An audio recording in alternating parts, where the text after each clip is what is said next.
cool. Evening, Margin. Thank you. You've just come in time for hopefully the conclusion of technical quibbling. Anyway, so as I was saying, when my voice was invisible because the microphone wasn't on, and yes, your voice can be invisible because just accept it. Yeah, sorry, the room is a little bit of a mess. I was getting the PSVR set up for some room scale-ish gaming, and because the way the headset tracks, the headset and the camera track the little magenta and kind of violet lights on the controllers, and when you have a mirror, especially one that's as big as that, it tends to think that it's a duplicate, so your hand will be in front of your face, and then over there, and then back here, and back here, so it's just better to tack an old bed sheet up, which is what you've got over there. So, yeah, then, assuming that my messing around with the tech stuff does not constitute a pre-game show, let's see, get chat up on the iPad. So, yeah, I've kept on reading Tom Cox's Help the Witch. This, I gotta say, this is an exquisite book. These are fantastic stories. I love this book. The stories have such an unexpected depth, and there is a subtlety to it that you almost need to be told that these are stories of the weird and supernatural, because then once you read them with that in mind, you can start to sort of see where the weirdness is coming in, where the supernatural elements are coming in, and you can really see how they're expressive of what the characters are sort of going through internally. You could just as easily read some of these and not see the supernatural elements in them at all, which is a fascinating kind of ghost story to encounter. So yeah, highly, highly recommend this. Do not believe the Amazon listing that it currently has up, because currently it has Help the Witch as the official Minecraft novelization, which it has nothing to do with Minecraft, and I have no idea why that exists. I mean, I know why Minecraft exists, I mean the listing. So yeah, this is solid stuff. Otherwise, oh, this came in the mail today. This is kind of cool. So this is a new study technique that I thought about, and we'll see if this works. So I bought a bunch of these. These are blank Scrabble tiles, and I have found that flashcards. Evening, Kirillavanov8. Good evening. Yeah. So I have. Oh, and evening, Dustin. Bought these blank Scrabble tablets. About 100 here. And so I have a problem with flashcards, which is that I tend to either ignore them, they take a long time to put together, and just my hands don't like them. I sit with flashcards in my hands, even Anki, A-N-K-I, the sort of flashcard deck thing that you get on a phone. There's something about that particular format that I don't like. I do, however, like reaching down and scooping things up like a fistful of sand and kind of letting them run through the fingers. And one of my preferred games when I'm alone is to take a pile of Scrabble letters, grab a handful, plop them down, and see what words I can form from the letters that are on there, and that's a lot of fun. So the goal is to take these, to take James Heisig's Remember the Kanji 1, and to use these as places where these little lovely ideographs can live. And then the goal is not necessarily flashcard identification, but to be able to grab one at random and then see it and just sort of like familiarize my brain with the shapes and kind of have like a shape visual recognition. And I think that that will bear fruit, because I think that is how my brain works. So yeah, so that's something I'm going to be throwing together here in the next couple of weeks. But tonight we have got part 3 of Resident Evil 4. Part 3 of Resident Evil 4 Professional Mode. Oh yeah, this thing's disconnected. Jeez, I'm all over the place tonight. Hold on.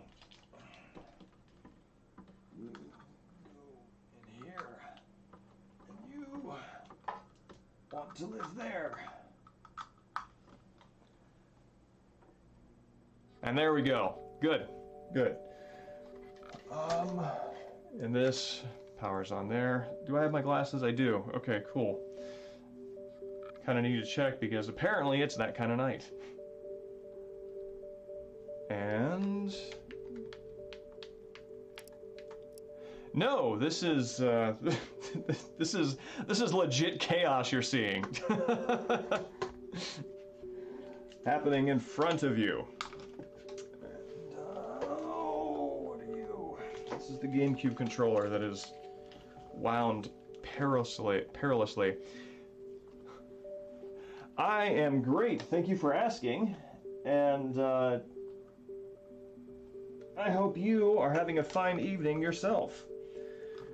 No, yeah, thank you for confirming that you can hear the GameCube menu. The only concern that I have is that if there is, if it kind of exceeds the intended limit to where it is competing with my voice. Oh, who am I? Oh, well, I did identify the letters correctly, just not in the right order. I am James Howell. Thank you for asking. Okay, so this has an active filter, and that's good because it should. Cool. All right, so this plugs in here, and that's how a video game works. All right. Assuming everything can stay stable for 1 second, I'm going to reach over there, I'm going to turn the TV over to the thing where I can see the game, and then we're going to be good to go.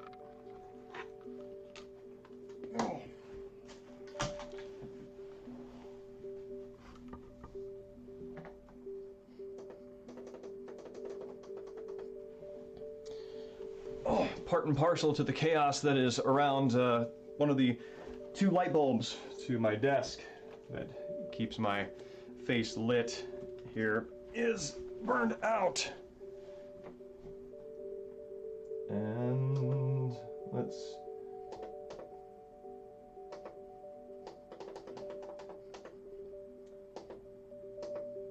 get that in order. We're good. Evening arc.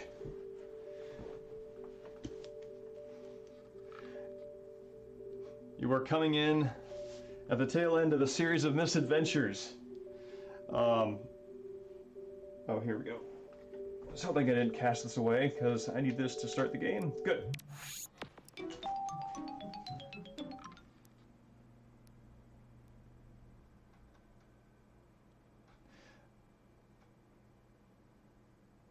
Carol, that that looks like a symbolic logic formula that I would have bombed deciphering on a logic math test many years ago.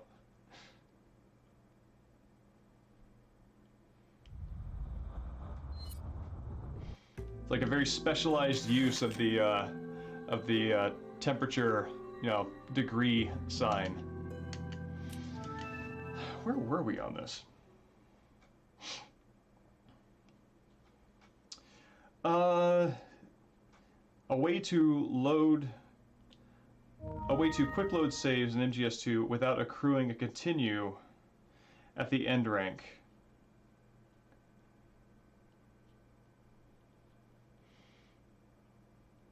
Oh, do you mean like you have the game going on hardware and you go to the options menu and you go to quit and you go through that menu process and then it reloads the menu and then you have to go through the entire startup process again? Is that the kind of the situation you're referring to? Evening, Iceman Dan.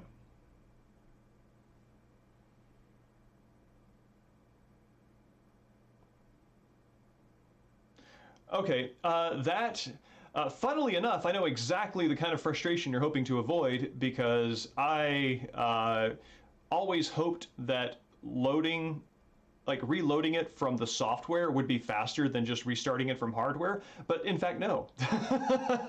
It is just a little bit of a hiccup process, which can make perfecting something like a Foxhound run or whatever kind of frustrating. So yeah, unfortunately, I don't know of a better way around that. Which hardware are you playing it on? A soft reset would probably be faster. Yeah.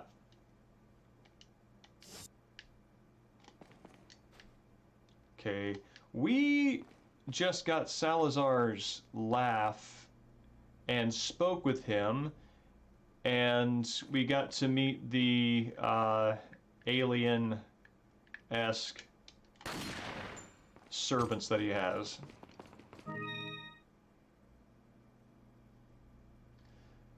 Okay.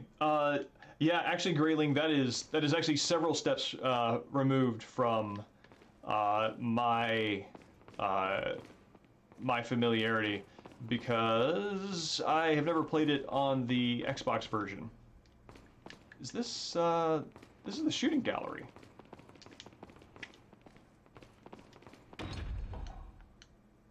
No, or it isn't.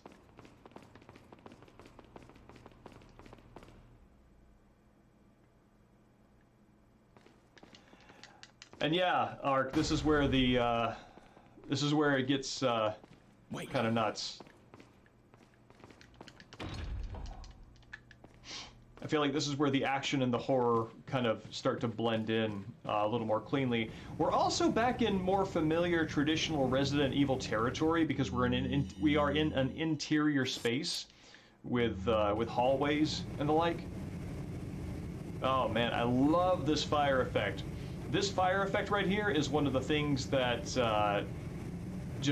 I loved what the GameCube was capable of graphically, because this actually looks organic without looking like an FMV. Like a lot of the stuff in Remake, these kinds of effects, you kind of can tell a little bit around the edges where it's an FMV, but this just looks totally natural, like it belongs in the environment. It's so good.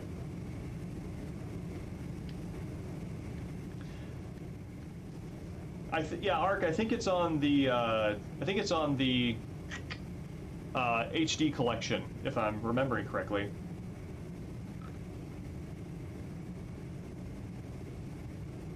And Carol, I am not ignoring you. I just I cannot parse that, unfortunately.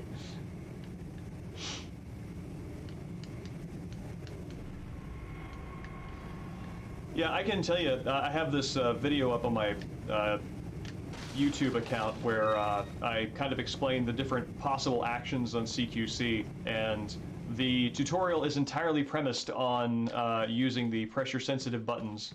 Oh, hey, cool, a stash. The entire the pressure-sensitive buttons on the DualShock 2 or 3, and I semi-often get questions of how to translate that into, you know, different actions on the Xbox version, and I am at a loss because I have no idea how that even works.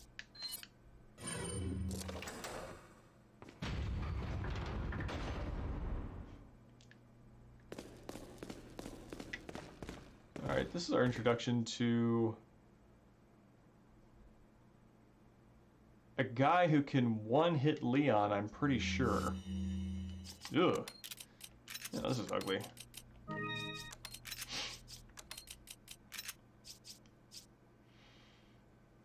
Okay. I feel good about this.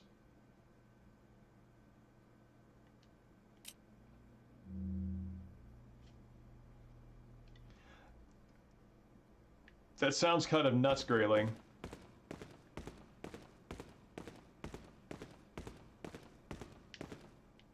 I kind of remember... There's some ammo up here.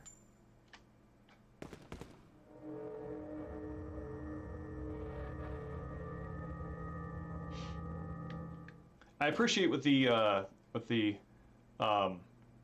stitches over the eyes conveys, but it always struck me as a little weird because it kind of looks like there's enough room there to open them up anyway.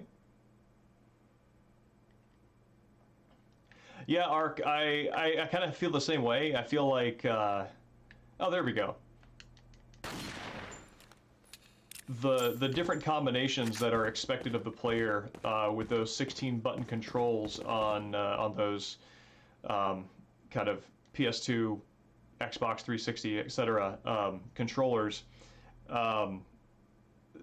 Just the fact that it's not merely those buttons, but different combinations of buttons. It's almost arbitrary for how many different ways you can possibly slice it to of one being better than the other. Though I do have to admit, as time has gone on, a special distaste for the pressure sensitivity.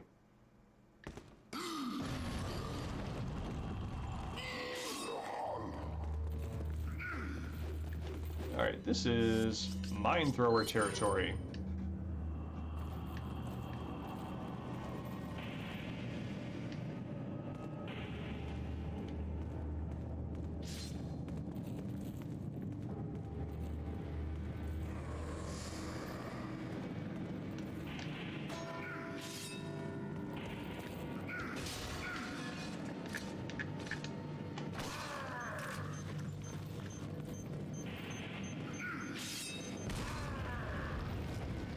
Cool.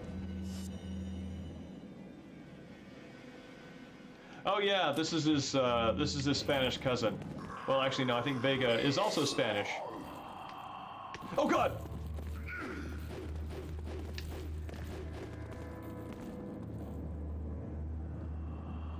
I did not think that he was gonna see me.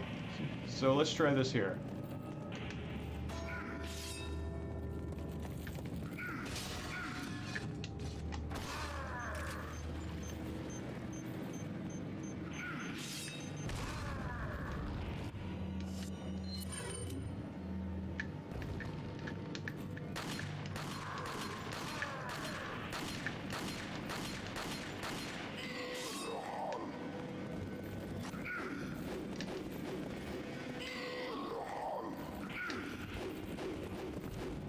Yo, Jesus!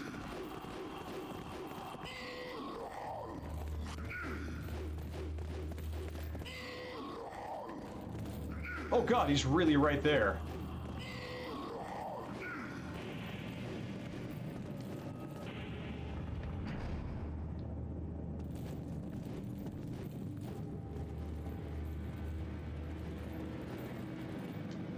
Oh crap, he can hear me reload.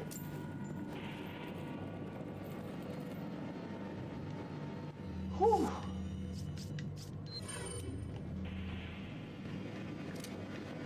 Alright.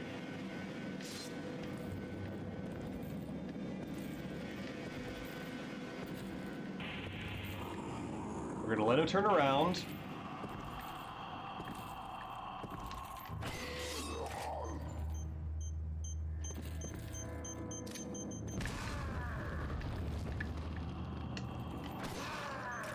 And see if we... Oh man, I could have probably just comboed him with the,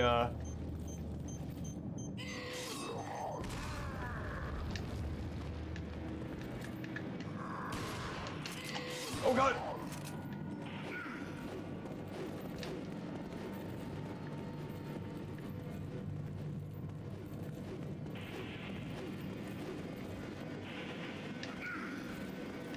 I don't think he goes that long, with his aimless swinging in regular mode.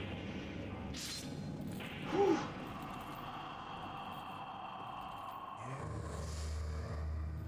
Goodbye, Carol. Thank you for stopping by. It's good to meet you. Evening, Eagle. It's good to meet you.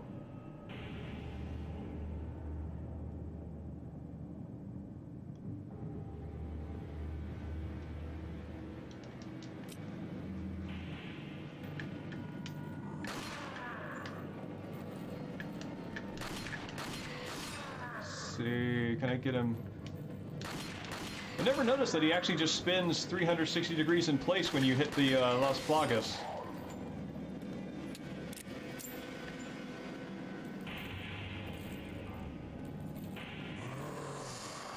I've also never noticed that stairs really befuddle him. I have never drawn him over there before, and this now seems like an optimal cheese strat.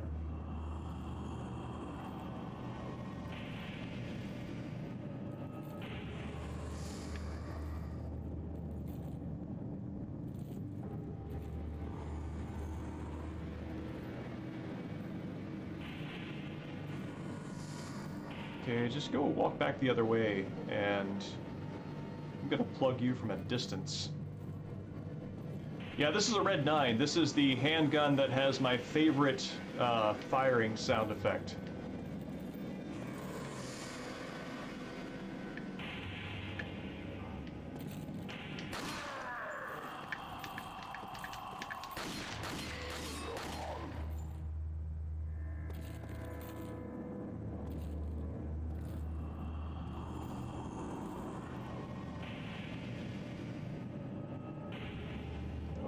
Please go somewhere else.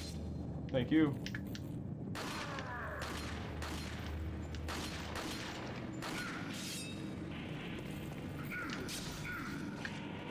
Okay.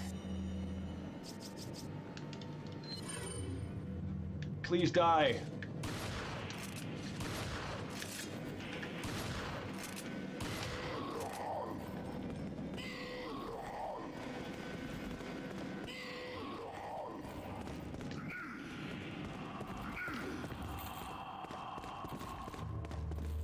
Holy crap, that was close.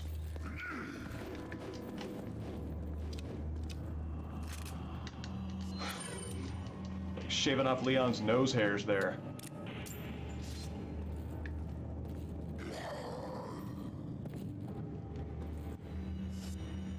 Yeah, this guy's a sponge for sure.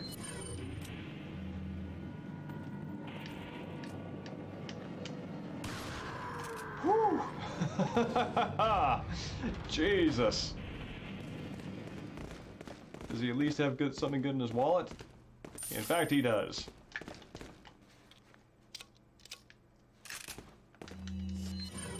Yeah, Pro is my favorite way to play. I like the fixed hard difficulty.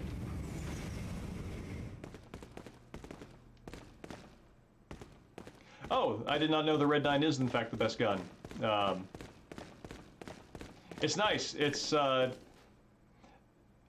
this is something I've noticed with kind of the way that weapons work in these games. Is like the older and by all you know reasoning least sophisticated they are, the more they have accrued battle experience in some weird way, so they do more damage. So the Red 9, which is quite visibly an older design than either you know the Matilda or the starting handgun or the Punisher, which are all modern weapons. Like the older weapon just consistently does more damage, and a lot of times they balance that out with you know like your bolt action rifles, because you know there's the damage and then there's the cost in time to get another round in there, but in general, like, yeah, I find that older weapons are typically have better stats, all things considered, by the end. Mátalo. Cogedlo, cogedlo, cogedlo, cogedlo. Moriréis vivo. Cerebro, cerebro.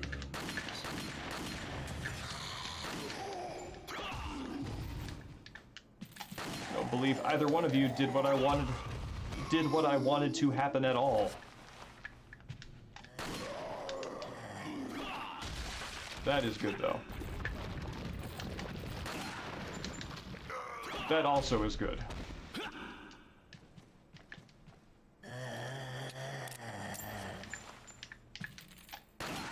Yes. Yeah, there we go.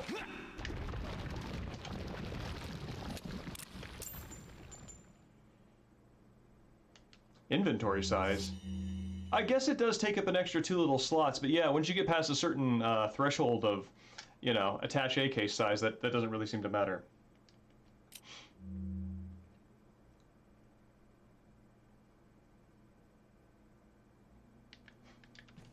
Follow me. Now, Iceman Dan, I think probably the, I don't know, 60 bullets I put into him also jinxed his sponginess.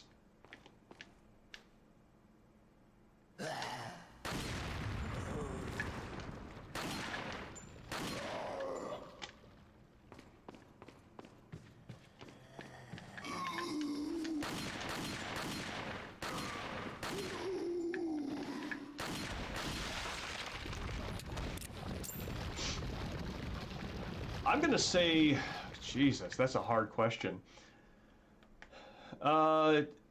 In terms of most satisfying suplex, in terms of visceral production value, the RE4 ones, mainly because you get the, you know, the gross splatter, crush, squelch sound effect, and that provides a certain pleasure that Travis's slams don't quite, but the execution of it on the player side, sort of like pinning the arms together and then flipping up back on like the Wii version, that's choice. And Eagle, I think... See, there's somebody over here. There is. Somebody over here. Huh.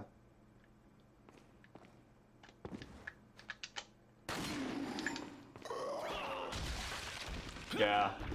Yeah, that's hard to beat. Yeah, the game was better optimized for the GameCube. In most cases, I'm actually surprised that I do prefer the GameCube version on this particular front, because I 9 times out of 10 always prefer a DualShock controller. It fits my hand size quite well, but the GameCube controller is probably my favorite design that is not a DualShock. So it weirdly works for me. Yeah, this is the place.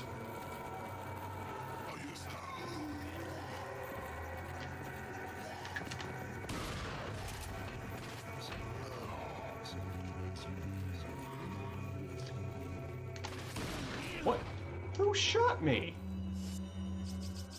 Man, somebody's threading the needle on that one.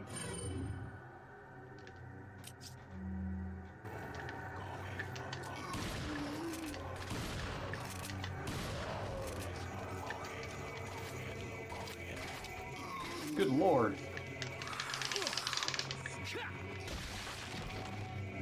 Guy must be a cousin to the claw dude.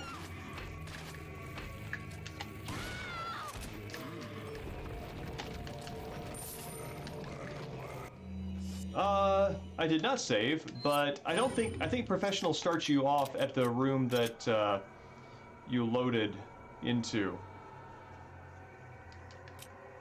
So I think it should be okay. Oh, whoa. Okay. Yeah.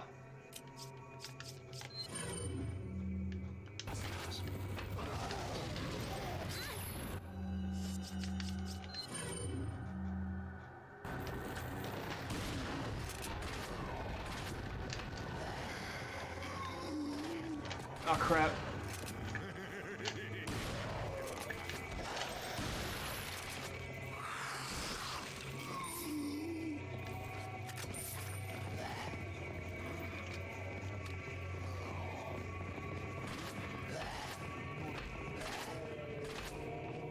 Let's see.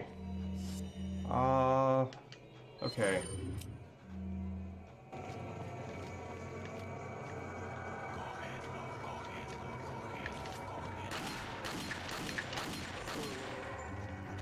Oh, crud.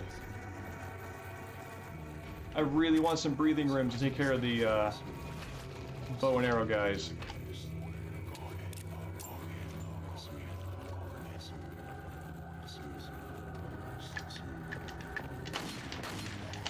Yep. God, that laugh right at your back is awful.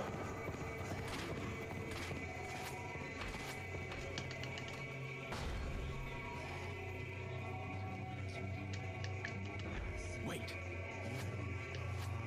Okay, what do we have in here?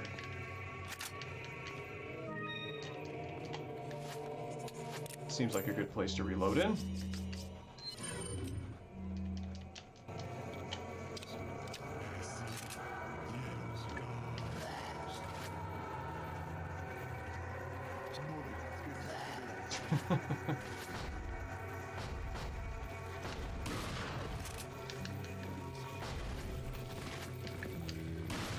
Oh, crud, I hate that particular Las Plagas. Whoop!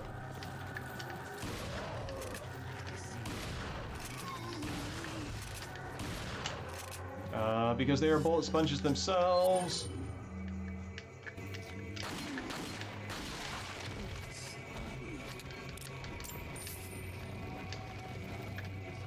Alright. Like, I've got a ton of ammo, but it happens to be for the one weapons that reloads the most slowly.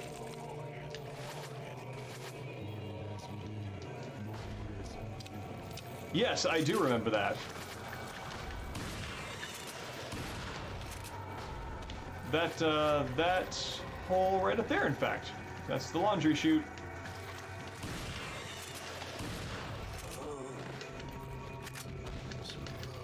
Yes, mine thrower darts.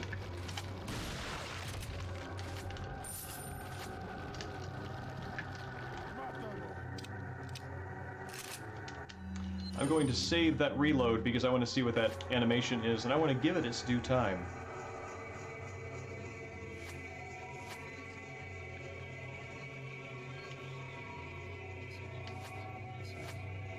Well.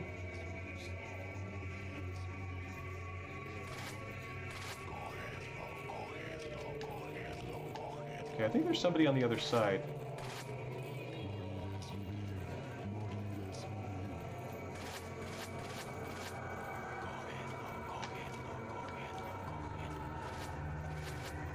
Yep, there we go.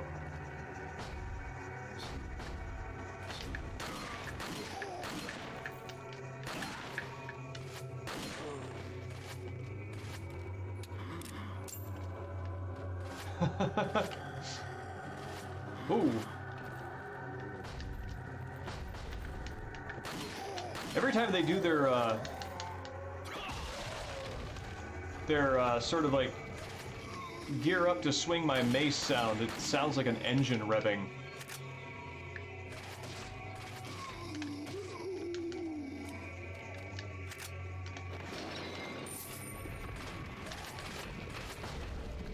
Anybody here? Nope, we're all good. Absolutely.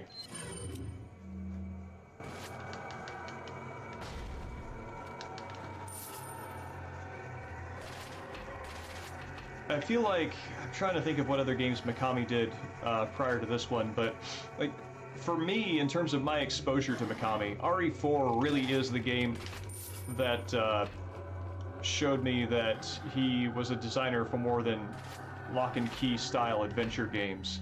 That he understood how to make a complex game premised on some very strong fundamentals. Which is kind of nuts because he follows this up with God Hand, which is kind of like my definition of that.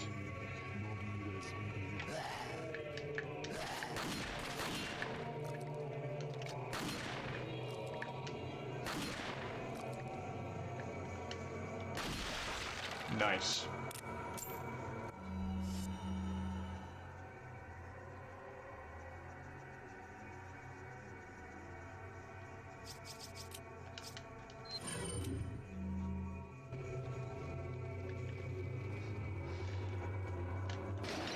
There are a lot of shooty games out there, aren't there? Oh, I really gotta get back to Ashley. I hope someone doesn't kill her. These are like the worst hostage takers, and you totally know the guy that just views her as a target and swings a mace and kills her is absolutely getting fired.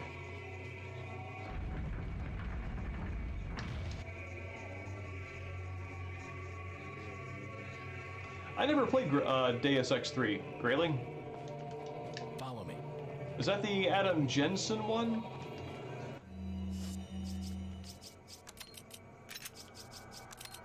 Alright.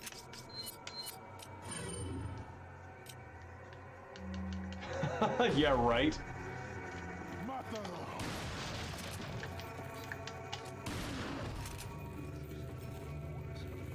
Oh, great. That unlocked more of them.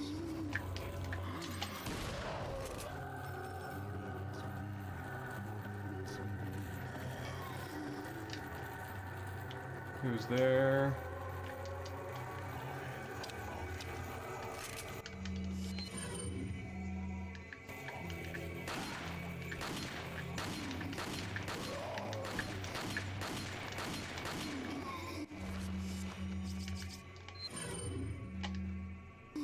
Come on, Ashley. I see that dude over there really wanting to flank me.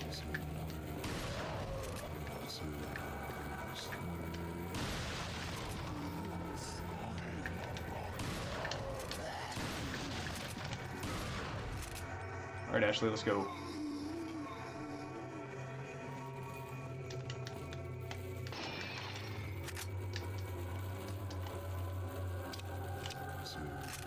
Wait.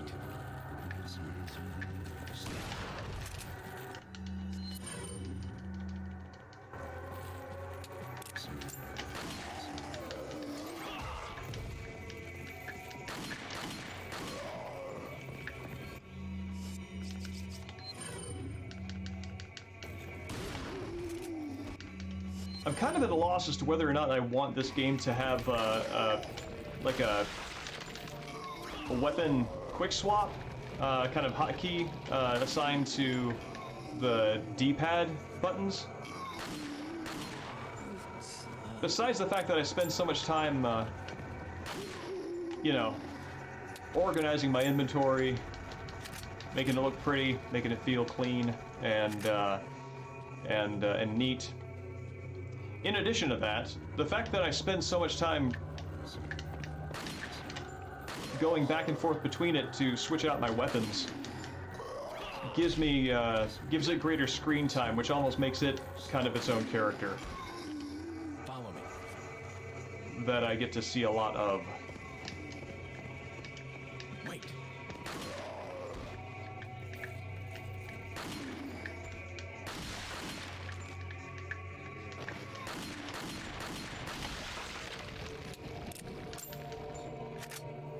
No, I healed her with a green herb. Oh, for the shotgun, I'm saving up for the riot gun, and so rather than sink money into an upgraded shotgun. What? Oh my God, dude!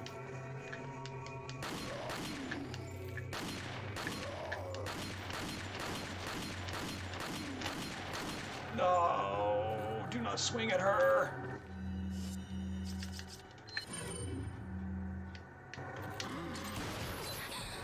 Oh! Eric, buddy, it's good to see you. How the hell are you? Yeah, I know. It's like, okay, so I am okay from a design challenge standpoint if some of the enemies are aggro on Ashley and they do attack her and they make that a priority. I mean, she's your charge, right? You're protecting her. But from like sort of like overlaying the story idea on it, that if Ashley dies, the entire plan of the Los Illuminados is toast. It just doesn't make sense that an individual plugged into a hive mind just because they have a shield is now going to be disconnected from the overarching survival priority plan of that organization. And yeah, no, I think that giving time and attention to the attaché case is a sound choice. Oh. Alright, let me see what my... Oh no! I lost my 2 mine thrower charges. Okay. It kind of kills me that I don't have a flash grenade right now, because that would be really useful for, Yeah, Frosty, exactly. Like, somebody mentioned a little while ago, Ooh. Oh, that's my lumbar. Just imagine what it's like getting fired in this organization, especially for something as... I mean, you gotta figure, on an average day, the Los Illuminados don't seem like they're gonna make a really big deal out of killing a hostage. It's just... This is the one hostage not to kill.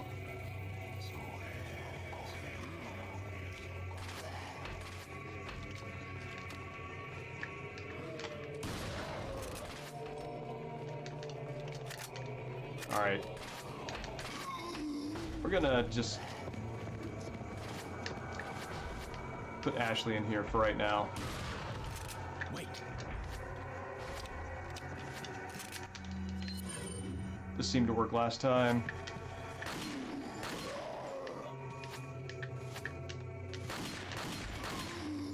What? He left.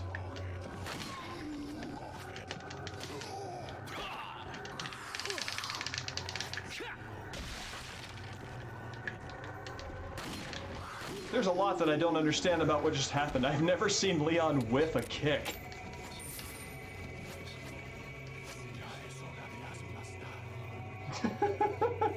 Right?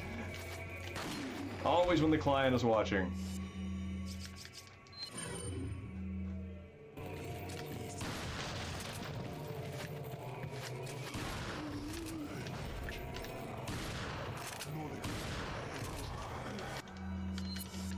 Alright. Let's see if I can save a spot of ammo here.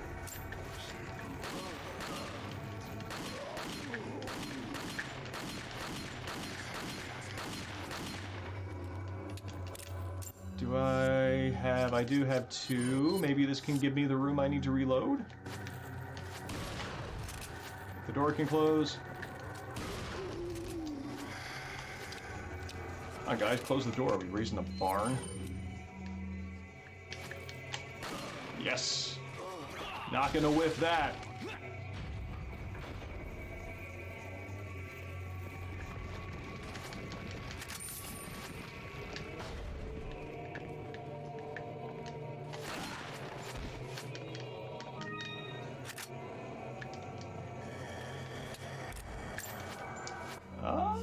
Yeah. Aw. Friend, you were gonna go out in style.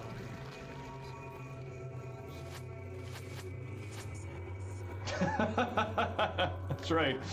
That's how you get defrocked in the in Los Illuminados. I think one of the weirder archival wrestling clips I've seen actually kind of opened my eyes to the word suplex in some ways, because the announcer, I think this would have been 60s or 70s, he pronounced it supplé, and I'm like wondering, is that an older pronunciation of the word? Is suplex the anglicized like an anglicization of a Romance word? I don't know. Evening, Viper. Oh, you're cute.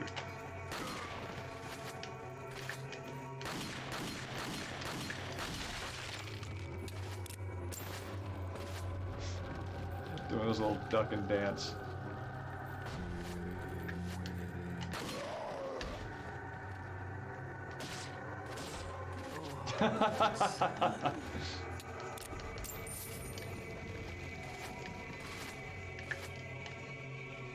Alright. Yeah, let's go ahead and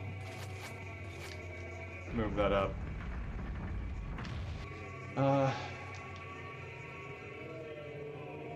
I hesitate to leave Ashley here. Especially when I'm gonna go out and kill those dudes who are sniping. Follow me. But that might be... Oh god! He's right there.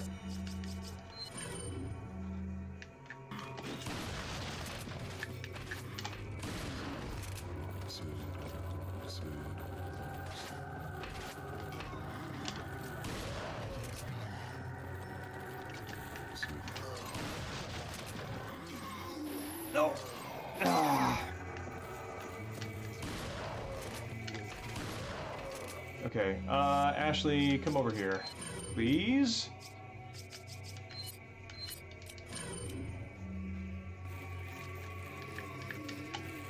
Oh, God, my kingdom for a trajectory marker.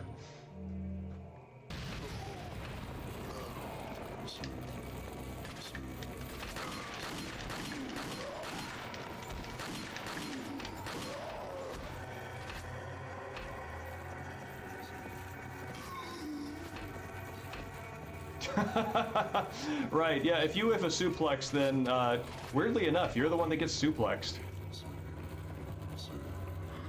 Like, nobody, whenever it happens, no one can remember how the exchange of bodies occurred. But, from the final results, we do know, in fact, that it happened. Wait.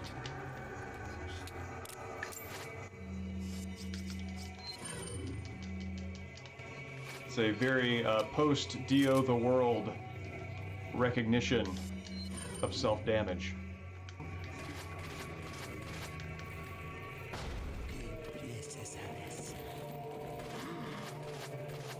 Anybody hopped in? Nope.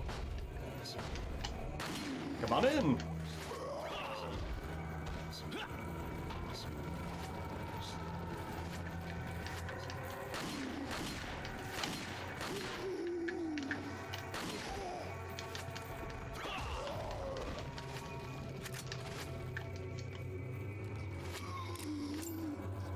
think my greatest disappointment in the dudes with helmets is that if I do suplex them, I do not, in fact, get to listen to the cantaloupe burst of their Las Plagas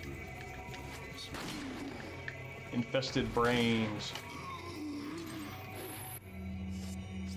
Nope. Let's bring up that shotgun.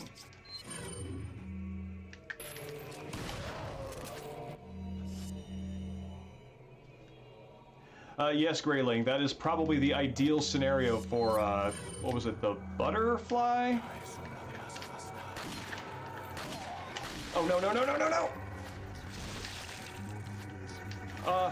Crap.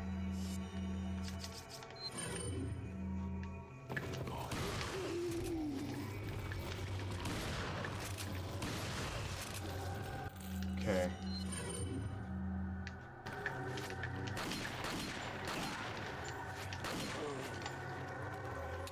Reload time.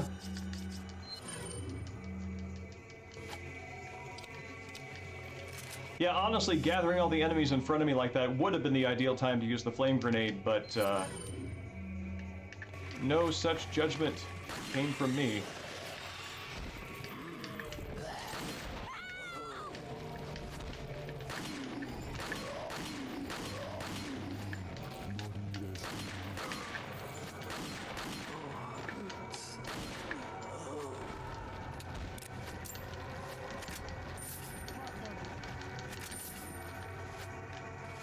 I feel like I'm in camping jail here. Oh, so you decided to camp this room? Well, now you can never leave.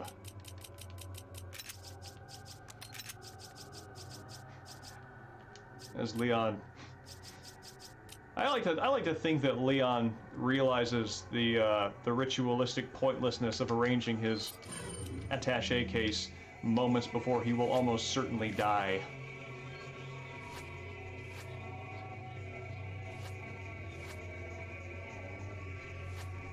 Okay. I'm happy that it sounds like only the snipers are left, and I'm sad that I appear to have only 13 handgun bullets, which are my best chances of sniping with my current arsenal.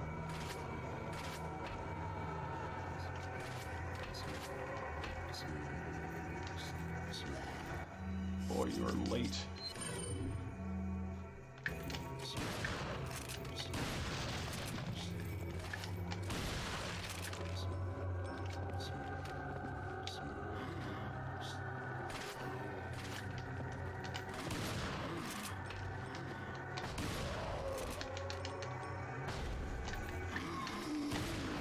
Oh, God. Okay, Jesus.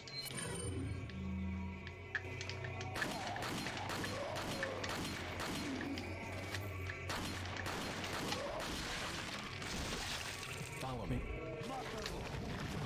Ow! Oh. No.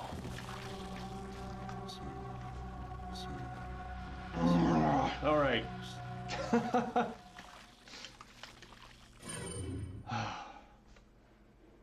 Ashley.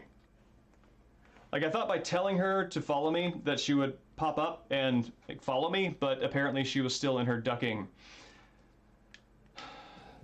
phase. So let's run over here, draw them over there, and now run over this way. Because parking myself in that room actually seems like the strategically sounder thing to do. As turtly as it feels, and as much as I don't like turtling.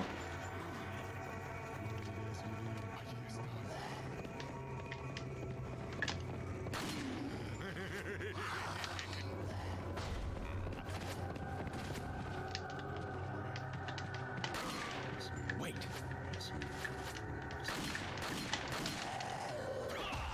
Nope.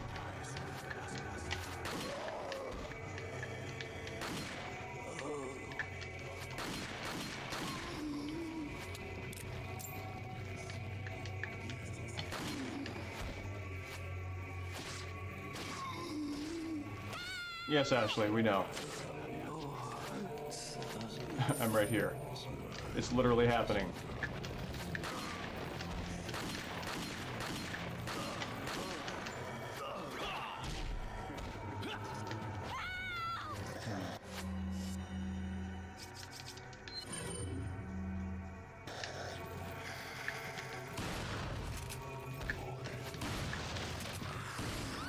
That's actually okay.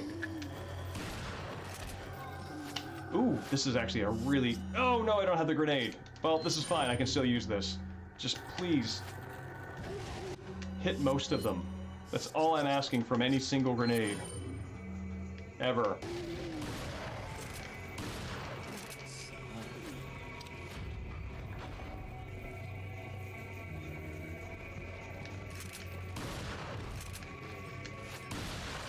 Oh, no, no, no! Follow me. Wait, Casares.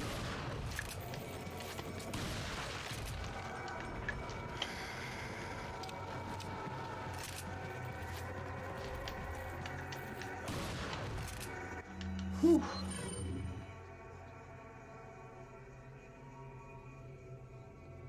Yeah, no, I'm fine with the counter cheese. So that works fine for me.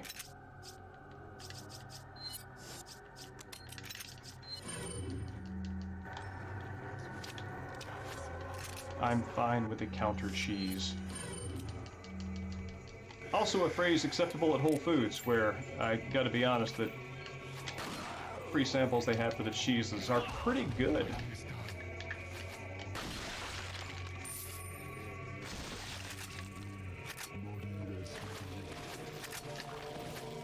Oh, squelch, squelch.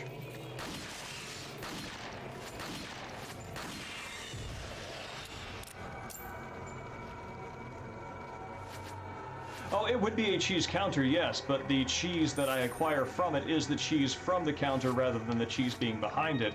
At which point, once I acquire the cheese from behind, it is no longer counter cheese, it is J cheese. It is my cheese. And so if I acquire it from the counter, that counter remains an intermediary of sorts. And I will not forget what it is bringing to that moment.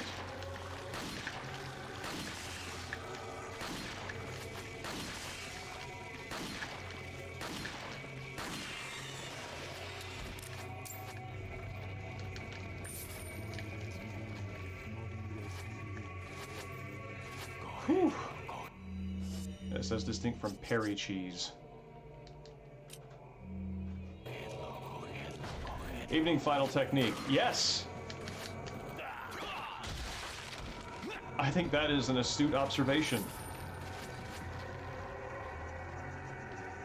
Because outside of squatting in this room, pretty much the only way to play it is to keep running around, try to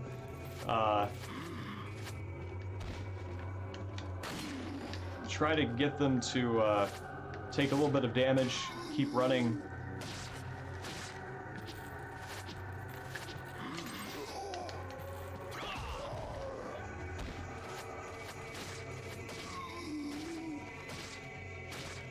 Oh, gross. Like I'm right here. Oh yeah, yeah, where you got those, the three little, sort of, jewelry displays.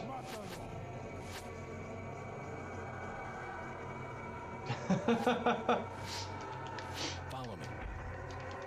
Wait, follow me.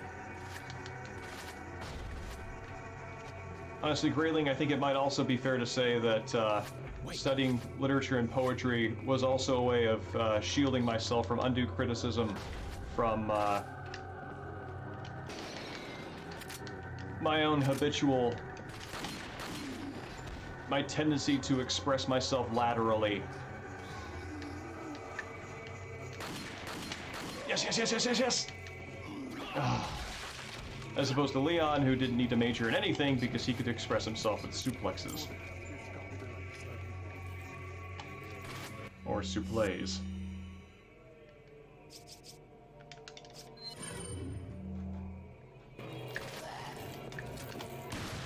Cool. Check On Ashley. Okay, we're good.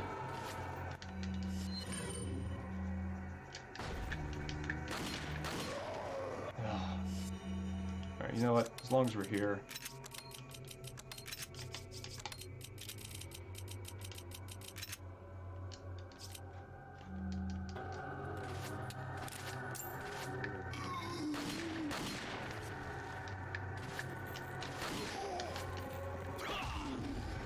It's a very satisfying thump you get when Leon makes contact with that kick.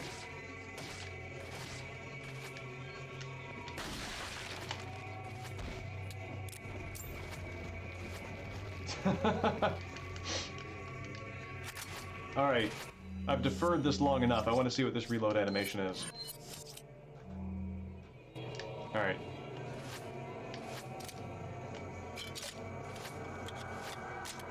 Well, that's kind of cool. I like it. Follow me. Well, if there is one of those out there, I unfortunately don't have it.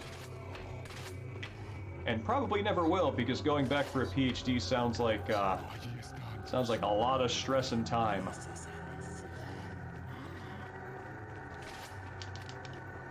I feel like getting the MA was the right level of education for how much I wanted to invest in something otherwise niche, and how deeply into academics I intend to stay.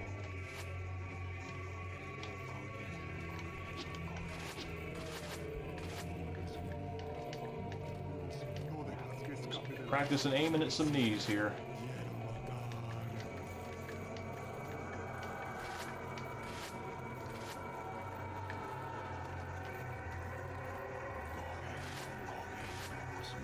Oh, there we go.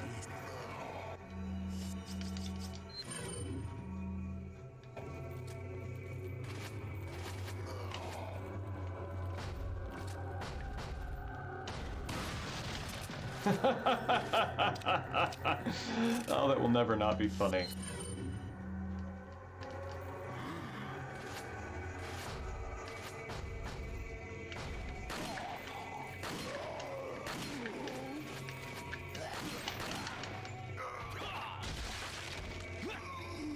That particular combination of enemy damage statuses of pelt them in the thigh so they stand in place and grab their leg in pain, and then hit them in the other one so they fall down, and then hit them in the face so they fall backwards. It feels very smooth. Makes you feel like you're getting something done. Okay. Follow me.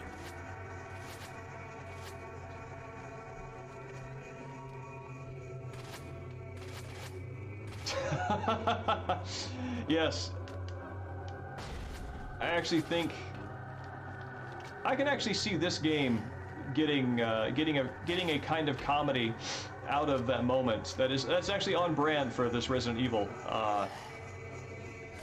whereby there is a gentle, almost tender closing of the door.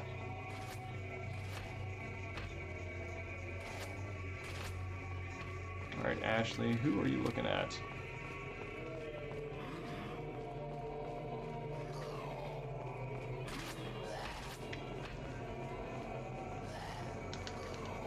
I am hoping that drew enough of them in the path to be able to get any stragglers following us.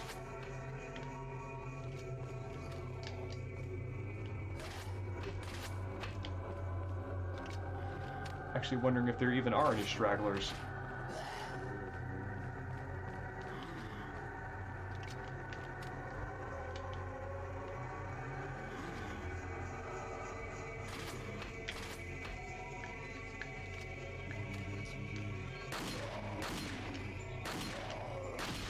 Good.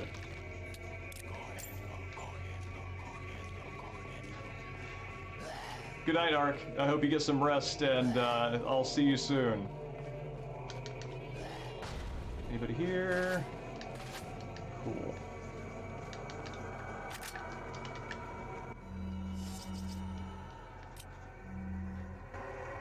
Well, in a couple of weeks, not this next week, but the week following, I'm gonna change the. I've got an evening class on Tuesdays that will eat up this time slot, so I'm gonna be switching the weekday stream to Wednesday night after that. So hopefully that'll work a little bit better for you.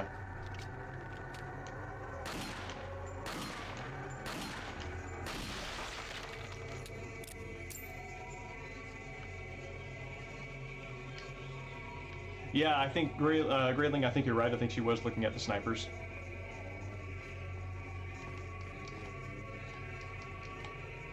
Killer is dead. I have played the first couple of levels of it.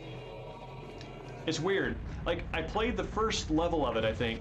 I concluded that it felt like a competent brawler that I would be very interested to get to know. Did not feel I had the time to invest in it, and decided I would put it off for a rainy day when I wanted to learn a new brawler system. Oh god.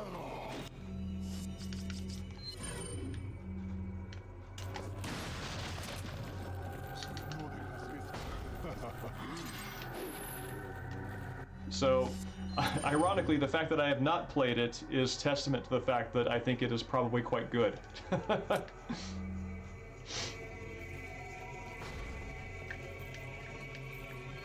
Alright. Chompers.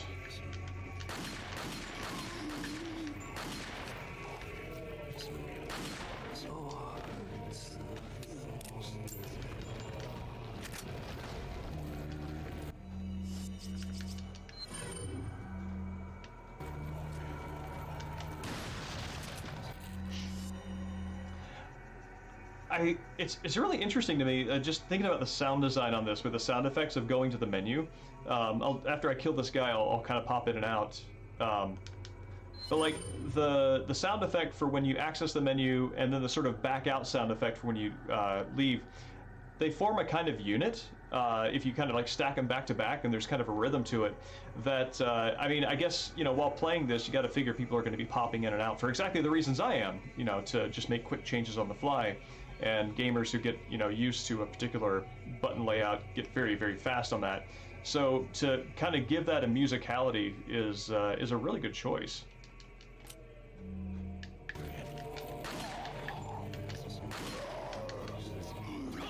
Wonk.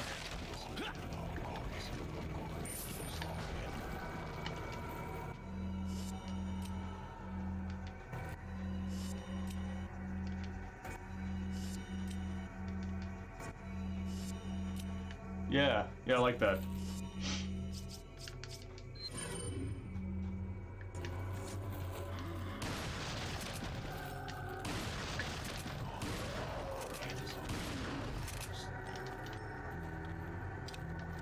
That guy on the right is the colossal jerk who keeps killing Ashley. Exactly like that.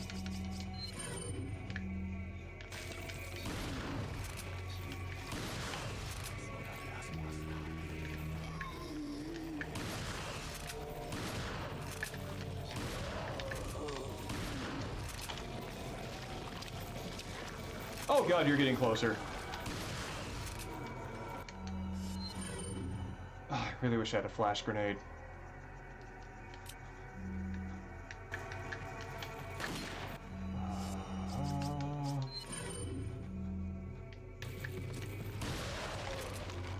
Follow me.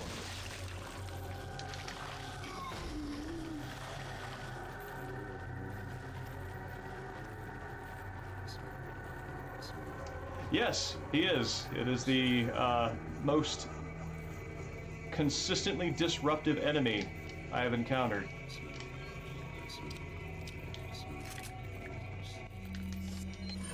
Alright.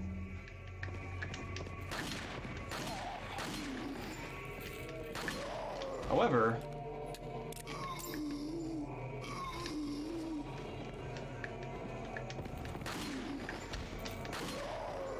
I think this could be getting very close to making it through this area.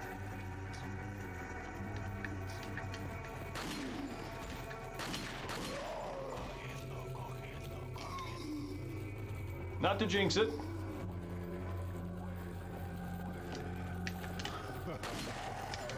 Oh, nope.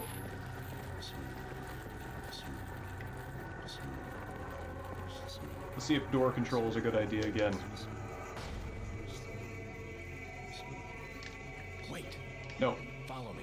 You come over here in the corner. Yes. All right.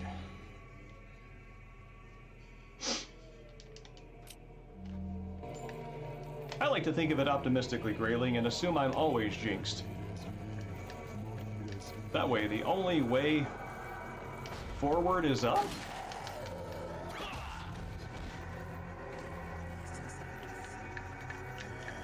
I mean, that sounds optimistic and good, so I'm gonna go with it.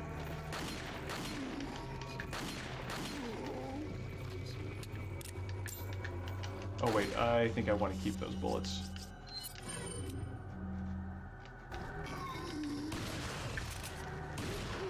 Also, Grayling, thank you for the sub gift to Ark. It was very kind of you.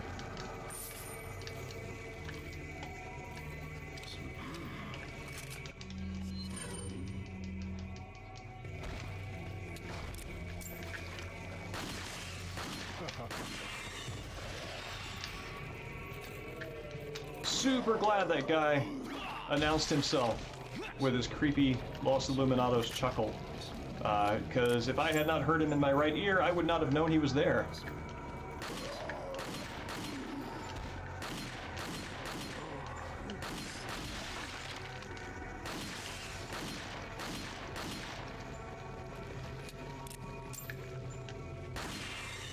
Whew. This is good.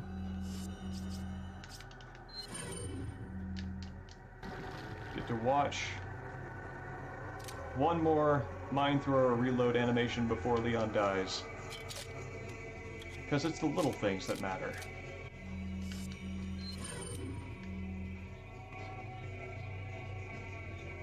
I was thinking that final technique, they all have, I mean, of course, I'm not going to go with the easy sort of like audio design answer, which is that they have, you know, a limited set of responses. I really do think they all just sit there and they coordinate their chuckles, their guffaws, and their menacing laughters.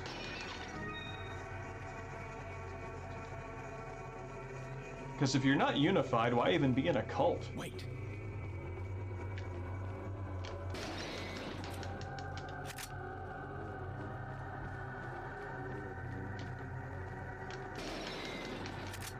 Oh man, I am aware, kind of, that I'm about to run into some enemies running down those stairs with sickles, and they're horrid. And maybe I want to use my frag grenade for that.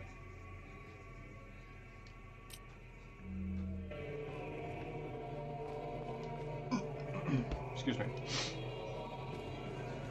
Alright, so this seems like a pretty good corner to be tucked into. Please don't get captured.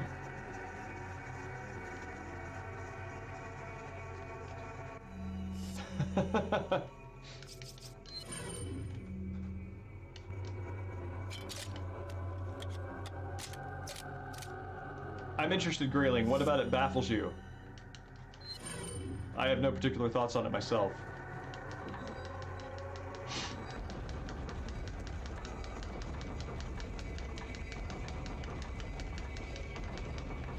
I'm super nervous about this.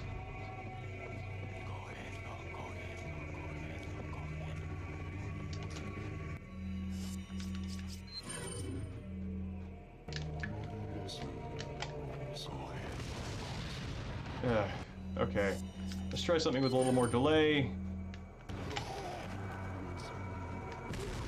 Okay. When I played through this on normal, at least twice, as soon as I dropped that staircase, those dudes threw those sickles at me, and I got beheaded instantly. Wait. So, with things being a little high stakes right now, given the progress I've finally made, I am a little anxious about that. Let's see, come on. Nope, that's a whiff. There we go.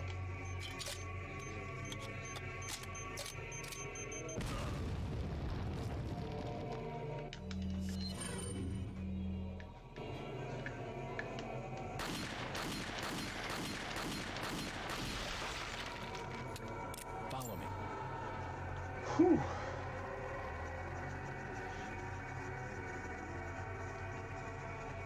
Yeah, you know, you're right. The fact that the flame grenade does not have a timer genuinely does baffle me, because it seems like once you pull the pin on that, just like don't squeeze it too hard, because the level of impact that it needs to then actually combust is maybe a little unquantified.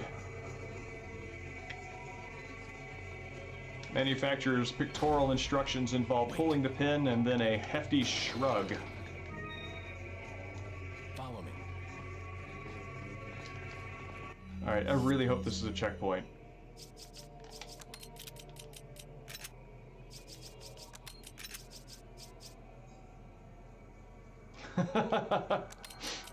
Right? Yeah, the promotion into the higher clerical ranks of the Los Illuminados has much less to do with piety or fealty or anything like that, and much more to do with how well you can take a punch. Wait.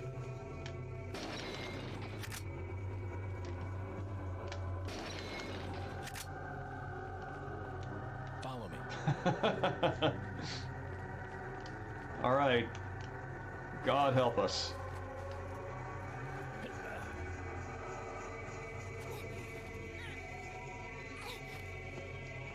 Watch out for me.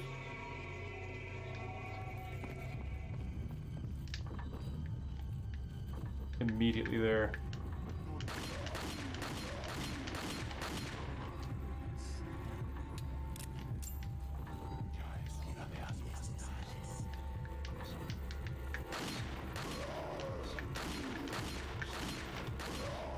Right.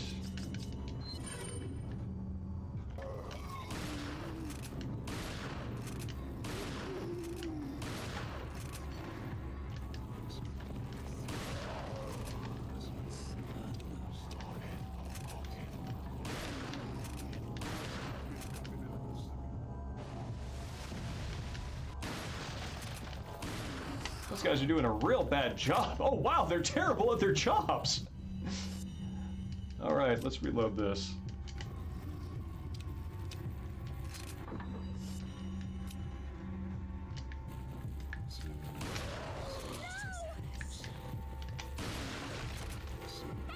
I like to think of this as a...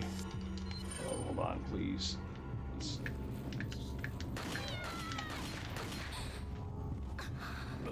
Whoops. The Los Illuminados did it.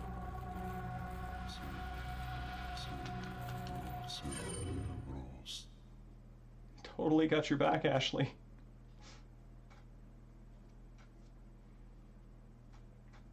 I'm actually surprised I had the accuracy to apparently lethally shoot her from that distance.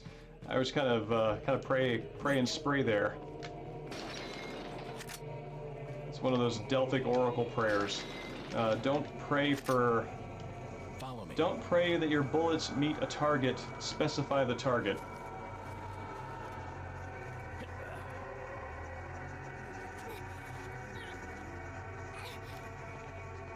Watch out for me.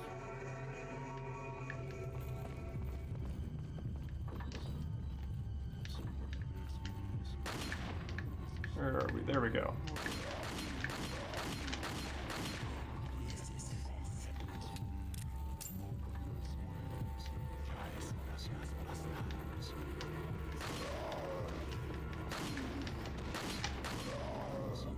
So this might be a good place to use this.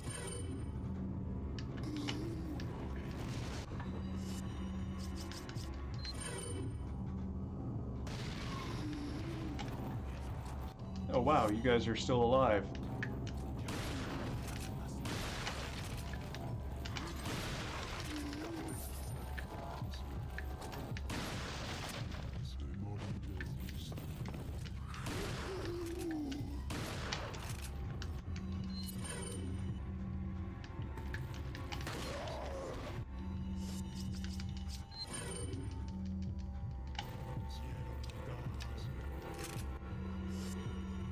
Okay. Let's try this.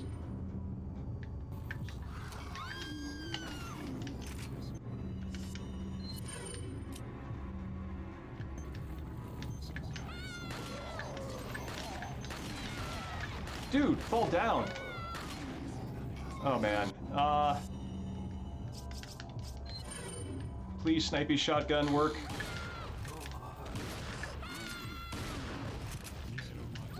Oh, that... It worked! It's got range.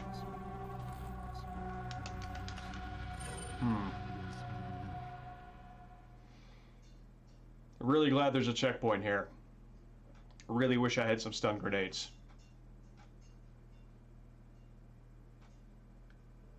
Yeah, the sniper rifle would be pretty useful, right here. Ooh, but I have an idea. It might be a good one, but it might also be bad.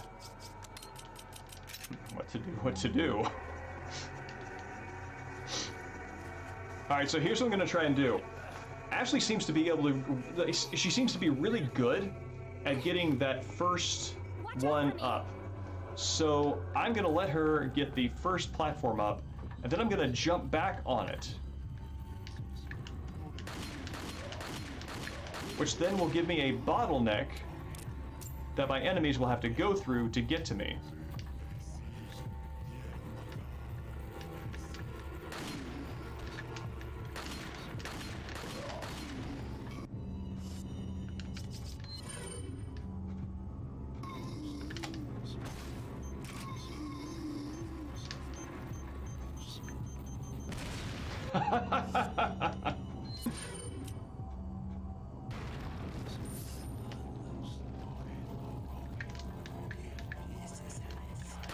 Oh God!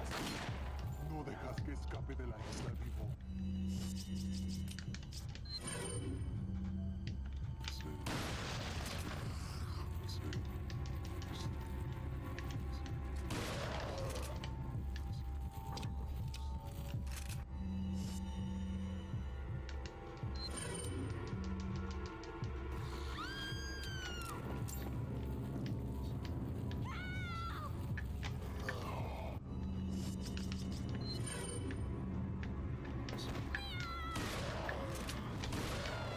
All right. See, yeah. Reload.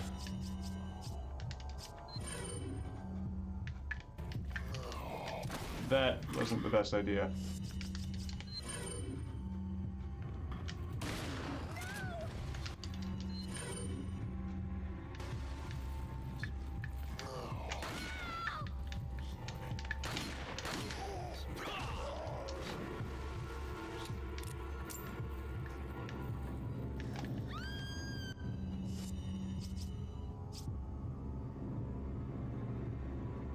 No way! Really?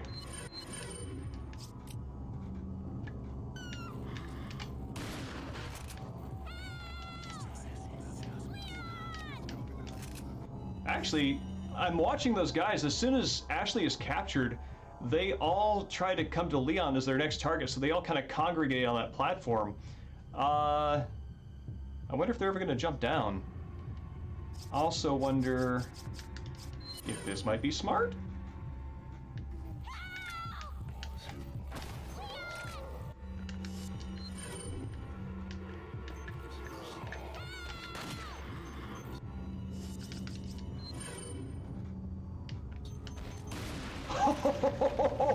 Oh, yeah.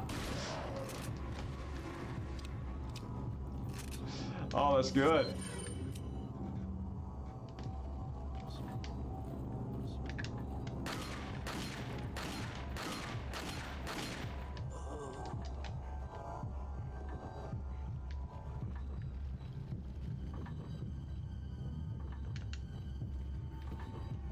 All right, so this kind of worked.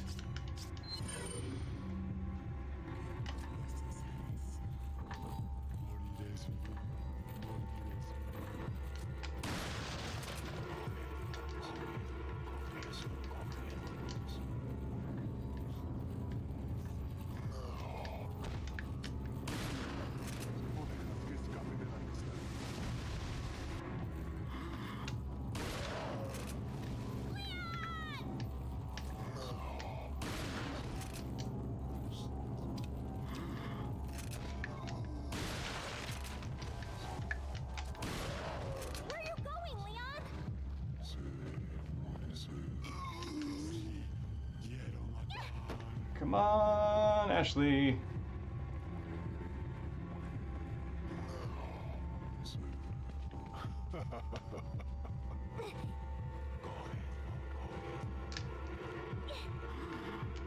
Wait.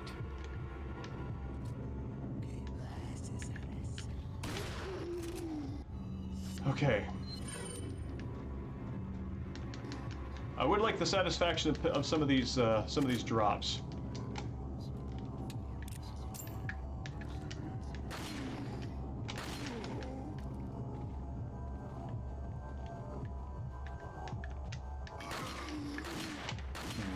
Yeah, let's just use this.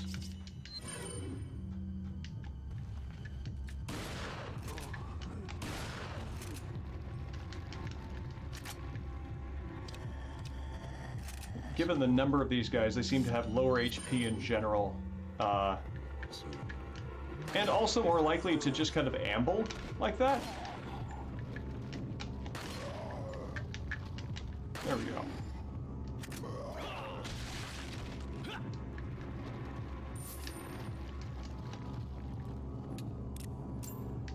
Whew.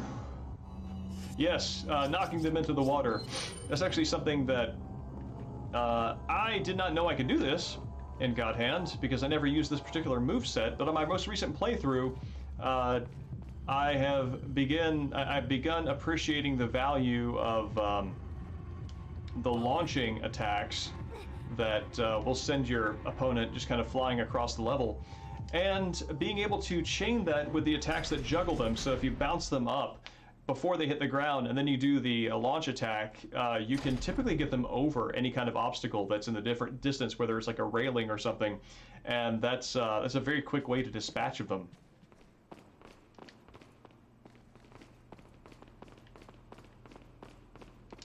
Oh god, I was about to shoot the shopkeeper. Friend, have you got a riot gun for me? Because I would love to have a riot gun. Welcome. Start upgrading it. What are you buying? No, not riot gun. What is it? The one that eventually can hold... Striker, that's it. Striker is what I'm holding out for. Whew. What are you buying? Is that all?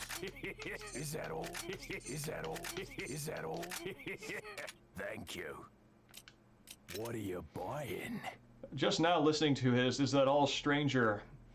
seems to me now less maybe a polite thing and more a matter of disappointment.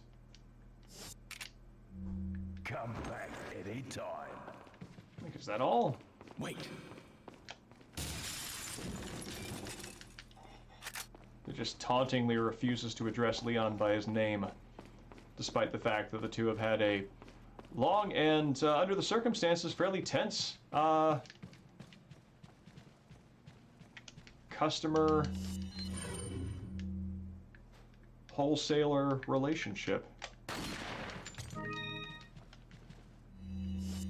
In a sense, Leon is the middle buyer for these bullets, because the ultimate client is the Los Illuminados. Because Leon shoots them into them. That's the retail pun I'm going for here. But don't really have the wherewithal to execute. I know, right? Follow me. In this environment, no less.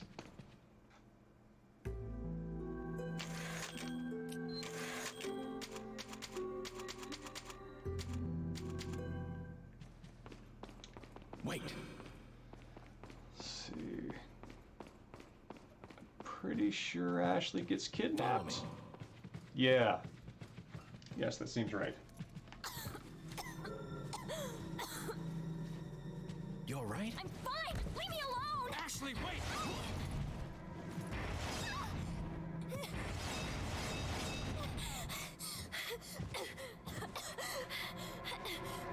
You gotta bet the fact that she walked right into that trap and then got caught by it has gotta be like that trap maker's best day. Like, I can just imagine the heckling and the ribbing and the taunting of like, Coming for You know, this is an awfully specific placement of an awfully specific trap for a very specific kind of person, and I really question if this is worth the investment. And on that day right there, that guy got his commission. You're right. No, and that is kind of a strange choice for her to run away, because there's like nothing I've done to really warrant that. It kind of showed concern, but I had water in here, but I don't have it on me. So give me 1 second. I'll be right back. I'm gonna grab it and take a quick break. Oh. Pin myself in here.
Back. Kind of make it in here, make it here, and nothing is broken, and everything is good. Yeah, Grayling, I kind of, long hair is horrible. It goes up your nose, it's your mouth, and hopefully not in that order. No, yeah, I think in my brain I kind of conflate, Ashley with Sherry Birkin, because Sherry in RE6 is about the same age as Ashley in this, I think, if not just a little bit older. But anyway, same general height, build, that sort of thing. Except, you know, just like a very different character, because I guess they're kind of both bioweapons in this point. Ashley just doesn't have the advantages of being a bioweapon that has come to terms with her ability.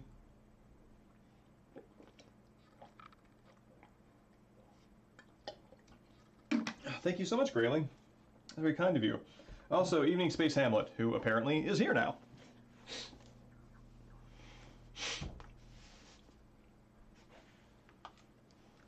Unless, of course, you can gift it to somebody who, Wait, is she the daughter of the same president that Leon has to kill at the start of RE6?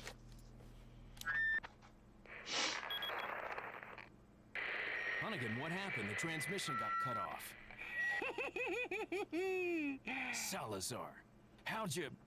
We've jacked the line. We didn't want you telling everyone any unnecessary information. Where's Ashley? Ah, so she fell into one of our wonderful traps. We'll make sure we find her. Don't you worry about her. The repetition of that "her" there Oh, yes. always I let our miserable makes my eye insects twitch a little out bit. for some exercise down in the sewer. Thanks. That should keep me company, 'cause boredom kills me. I look forward to our next I like how encounter. Leon delivers that like it's like the ultimate zinger, and it's just like, Leon, that's a colloquialism, and not especially unique to this situation, but good on ya. Ah, I love this environment.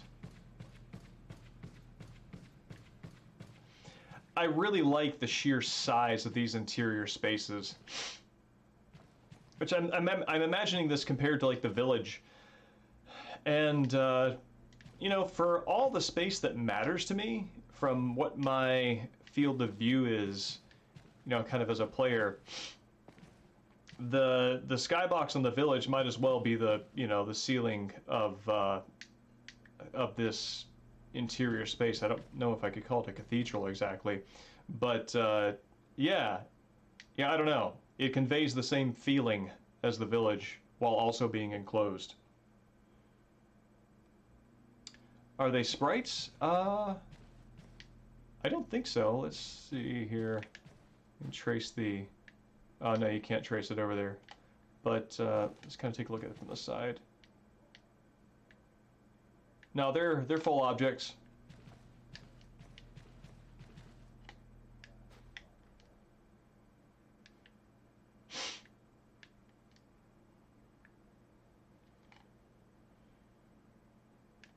Wonder if Leon had to get reappointed to the same job. All right, let's make some money.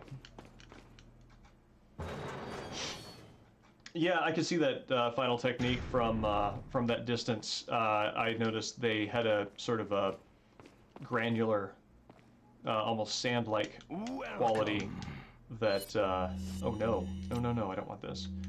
Welcome. That did in fact make them look like sprites.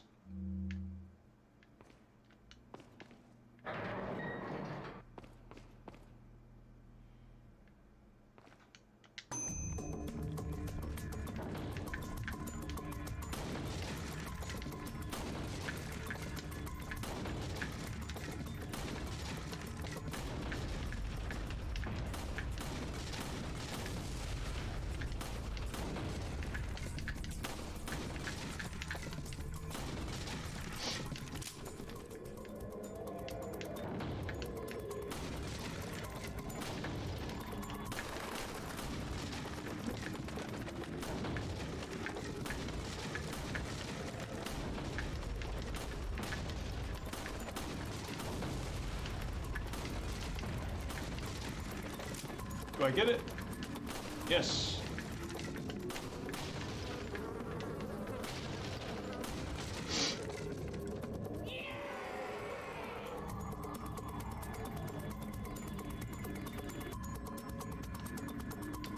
Really interesting. I have a hard time aiming with anything other than sticks.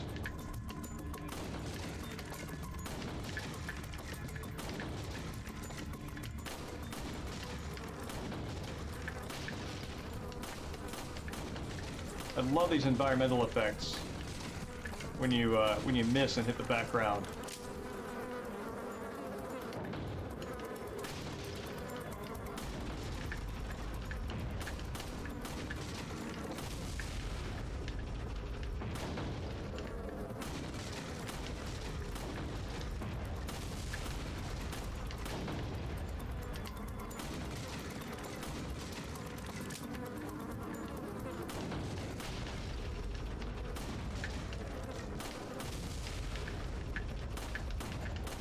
Ah, missed him.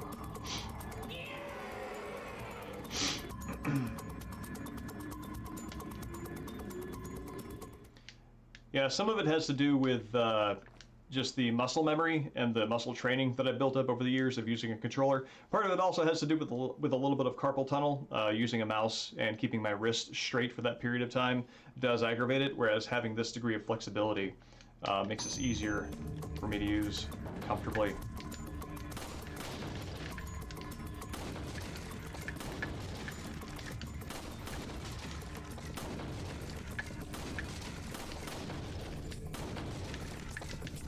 Which, for when I played Overwatch,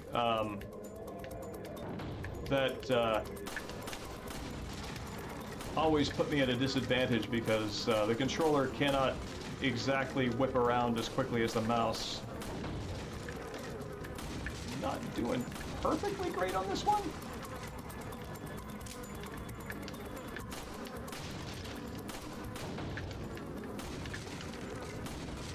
And by that, I mean I am not really doing well. There we go.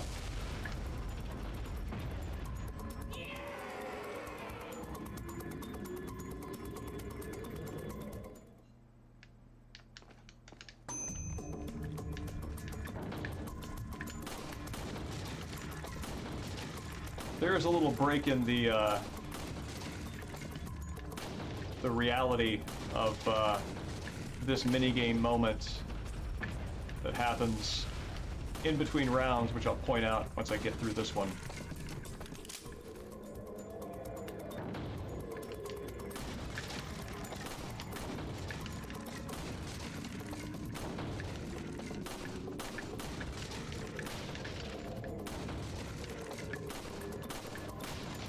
I don't believe those were earned misses.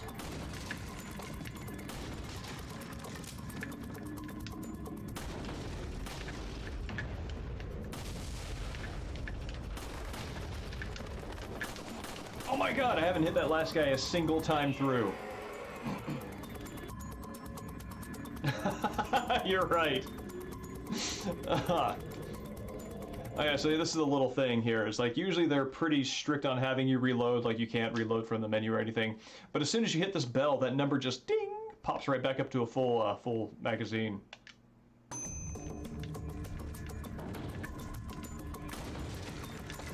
I mean, if there is a place in the game where they're going to do that, it would be this, because this is, I kind of, so part of me thinking about this sequence wonders how canonically a part of Leon's adventure this is, since it seems to take place in a kind of a no place, and it is, I don't know.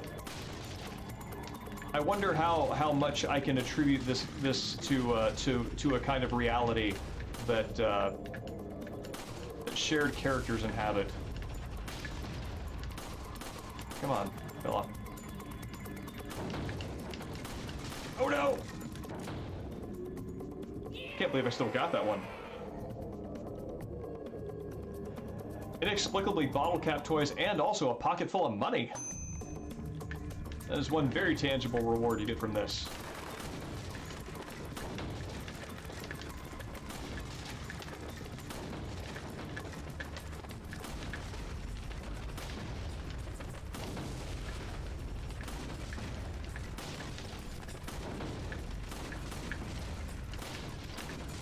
Oh no!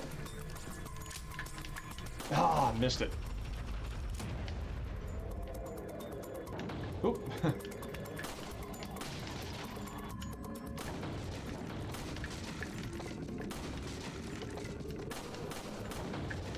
Woo-hoo-hoo!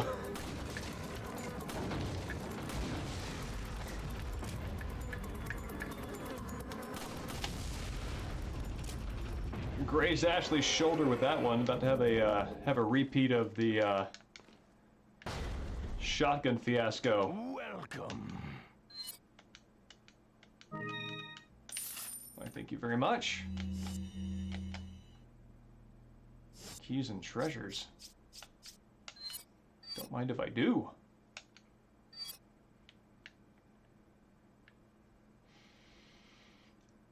I'm curious what kind of commercial tie-in type object this is based off of, because I can imagine objects, you know, figures with the sort of like single speaker, cheap speaker, you know, one line coming out of it, toys, but I've never seen anything like this as a bottle cap figurine. Stand back! I really like the sound processing they did on the voice lines for this. So it does sound like it's coming out of a cheap Hallmark card speaker. Don't worry, Ashley. I'm coming for you. Oh yeah, Leon's psyched. He just aced it. Oh, evening Mexican Sting. I didn't see you come in. I was shooting at wooden targets that look like people I've actually killed, which is weird.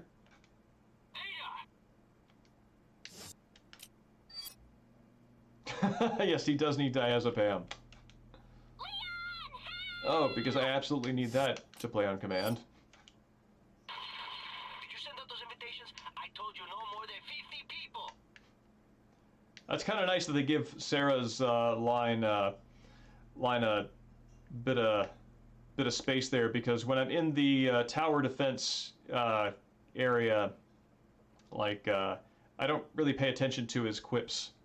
Did you send out those invitations? I told you no more than 50 people. Leon, now! Yeah, the RE4 streams have garnered more attention than anything else. Even Cave of the Word Wizard, if you can believe it. I'm shocked too.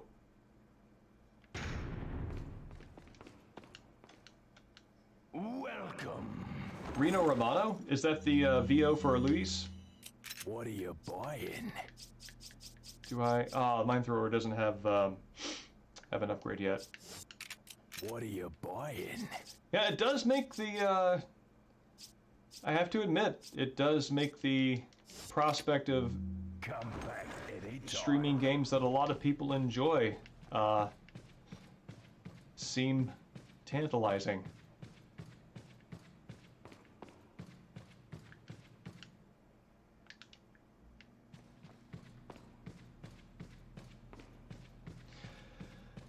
The bars that are holding Ashley in place are the kind of thing where they have enough of a gap in between them that it makes me think like she should be able to kind of wriggle her way out of that, but she doesn't, and she can't. So maybe she doesn't.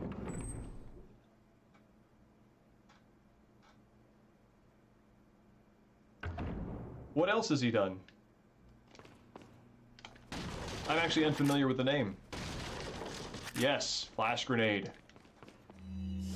Oh wow, this suitcase has gone to seed.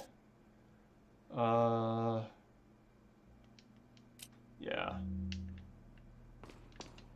But this is good, because I absolutely want this. Thank you again, Grayling.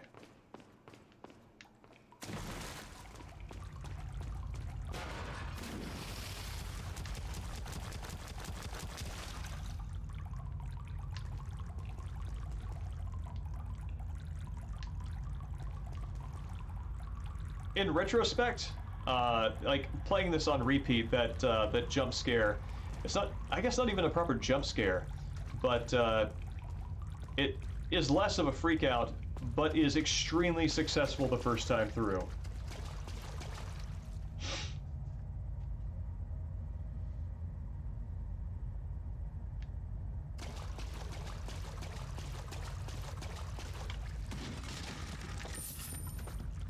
Hats off to the guy who decided to hide his stuff inside a wooden box at the end of this sewer hallway. Oh, man.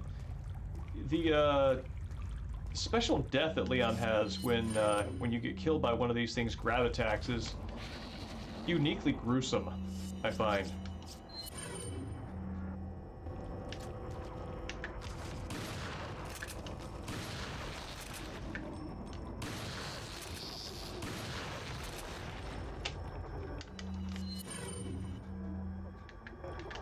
Ooh.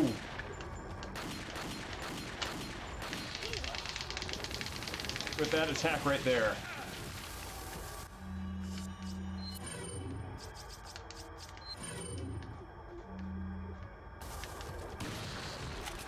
Oh man, I'm wondering if maybe I should upgrade this shotgun just for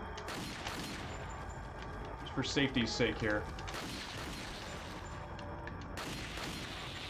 Because I am not doing a lot of damage to these things with that.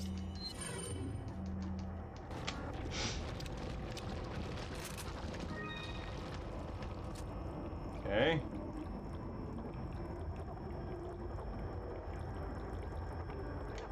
Yeah, I can see that. It has a very Dead Space feel to it.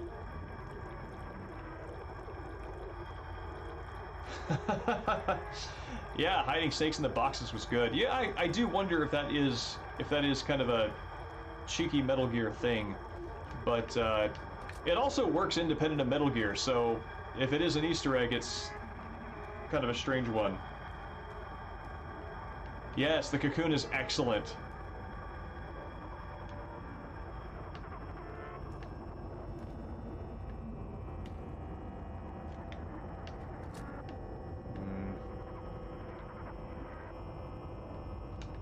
Seems clear.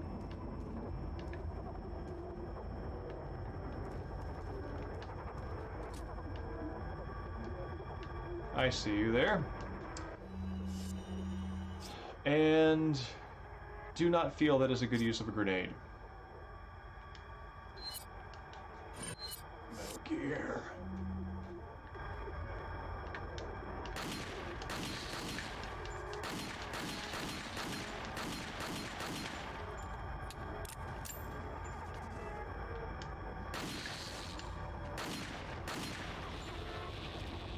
Okay. Seems safe, and maybe something I'm not supposed to be able to do.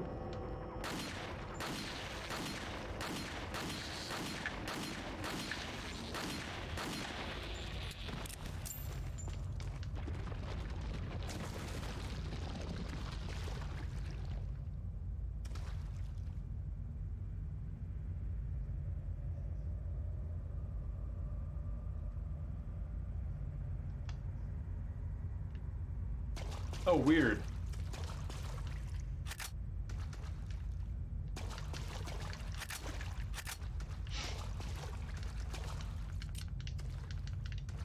I wonder if the overt, like, just aliens reference in the moth lair was more than a modern remake of RE2 could handle.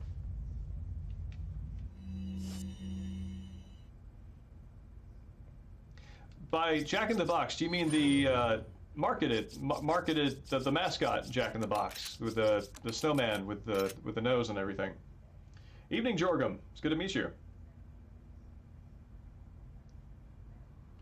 Yeah, Viper. I think there is the blue ones are the rarest, and you get one blue drop from the guys in this area, and you get a second blue drop at least at the giant cocoon.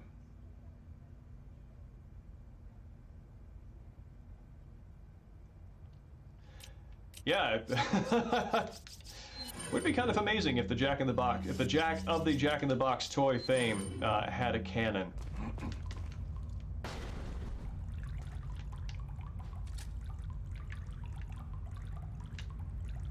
All right, buddy, I see you.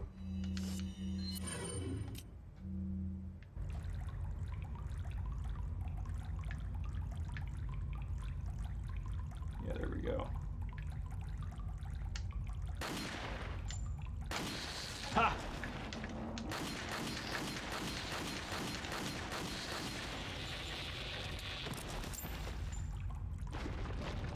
Just along with the still universal truth that anything falling down is very funny. See if I can bottleneck this. Leon's head definitely turned, so there's something coming through here.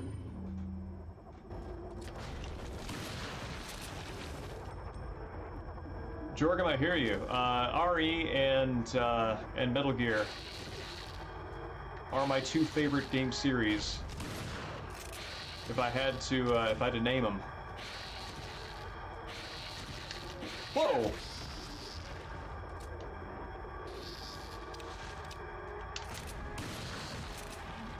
Weird that he clipped through the door like that.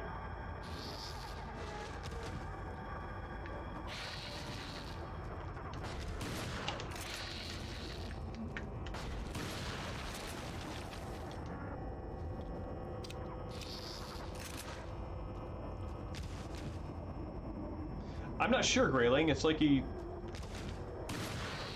teleported on the other side. I'm not sure how doors are supposed to work with these enemies. I mean, clearly they can open them, but wonder if this screws with the way they're supposed to work in some way.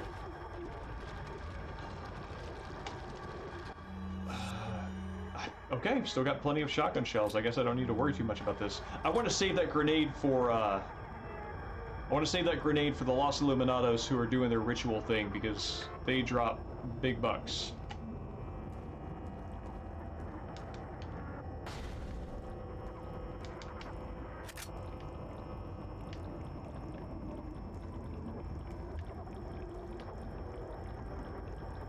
Okay.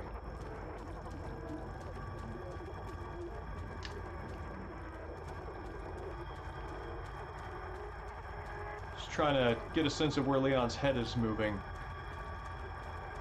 because I don't know where these guys are, and I'm hoping his AI detection will tell me.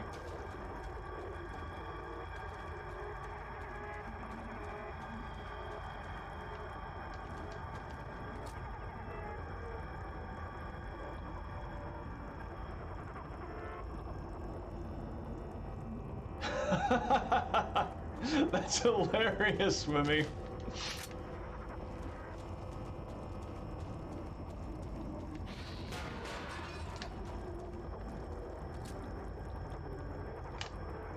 Now that is somebody I heard.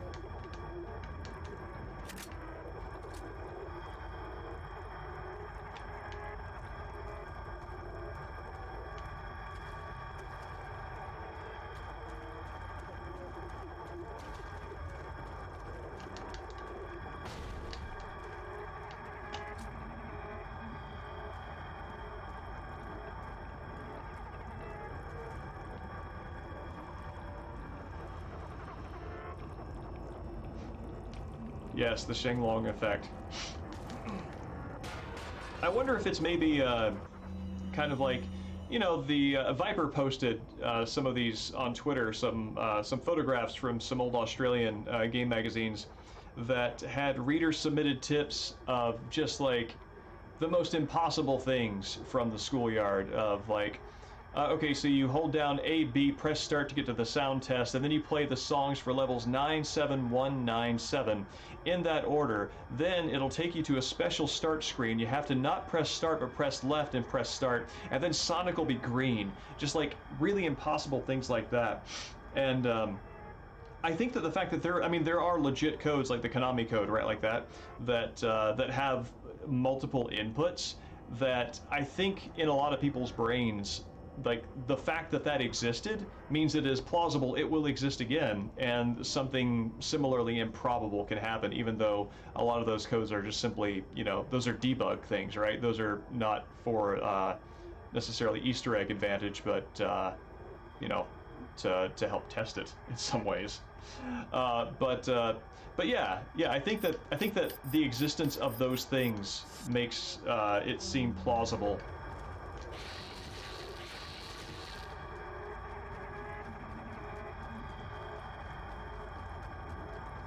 I hear you, but do not see you.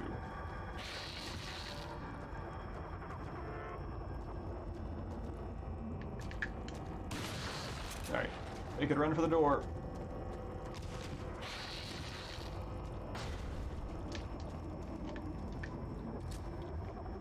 Alright, this is the last one of these I'm going to cheese, I promise.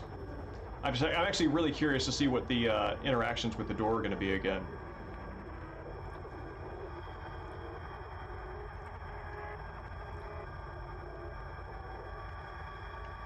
It is a safety net, which is why I typically don't like it. Even if I do have the opportunity to kind of cheese it like this, I feel like I am getting victory at the cost of an experience that I would like to have.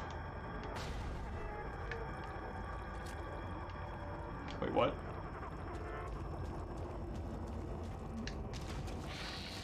Oh, he went back to his starting place.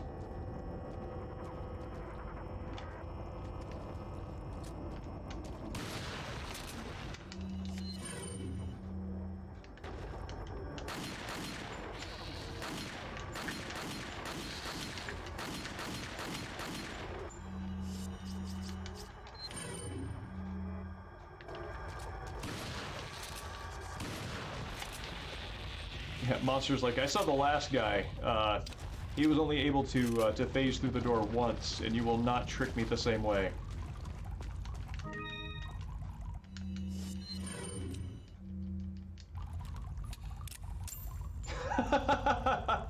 I just saw that, saw your thing there, Swimmy, about so-called atheist still holds empty while catching Pokemon.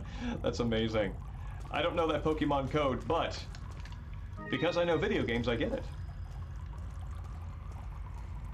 Yeah, getting breathing space on these things and being able to, yeah, the shotgun's ability to stun an enemy is a second layer effect of its attack that is pretty strategically useful when paired with a gun like this.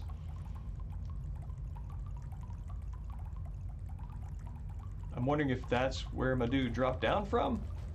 That seems like a monster closet.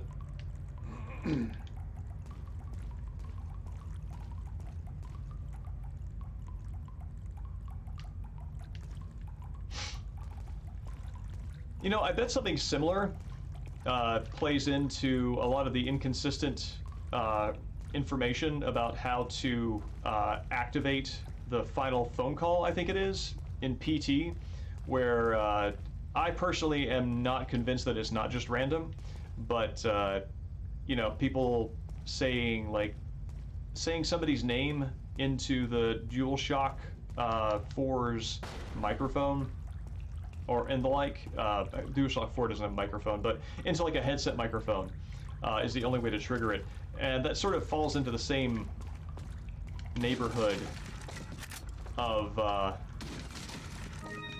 this is in the range of plausibility, so I will do it, even though I have no confirmation that it actually has an effect.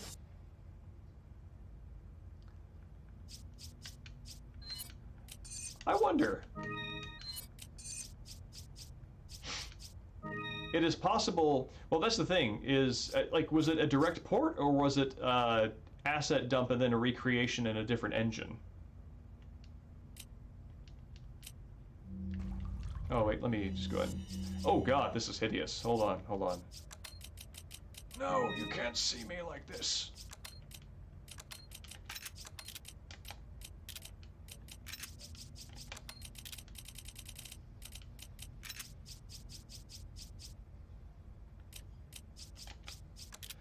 I still, to this day, break my heart every time I load up my PS4 and go to notifications and look at downloads and see one failed and know that it is PT.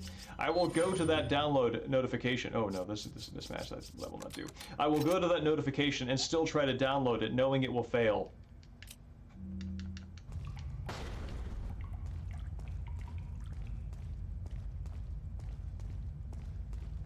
Because unlike so-called atheist holding down B, I'm willing to embrace my irrational hope.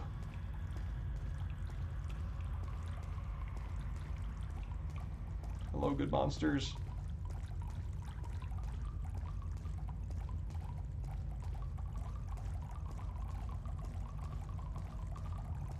This is really good water design. Oh, right. No wonder it's not. No wonder I'm not getting jumped. I didn't do the thing. Go back and do the thing.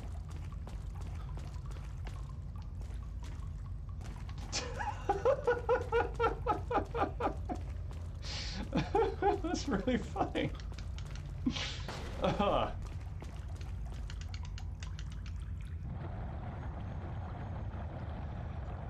as well would be very delighted to see that happen.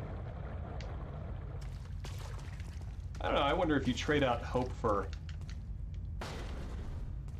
a certain kind of vacancy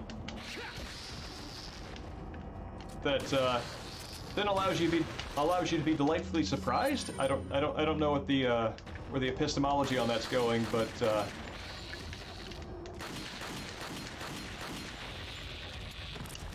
there you are. Thank you again, Grayling. Oh.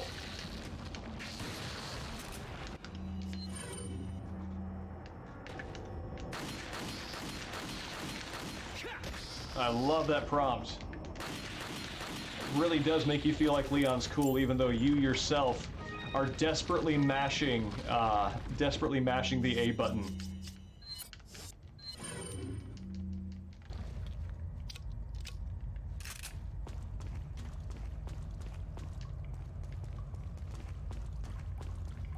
This Grayling is driving down Main Street with the top down on the convertible, tossing doubloons left and right. Oh!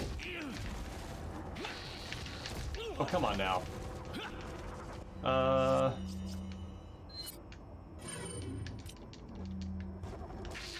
Woo!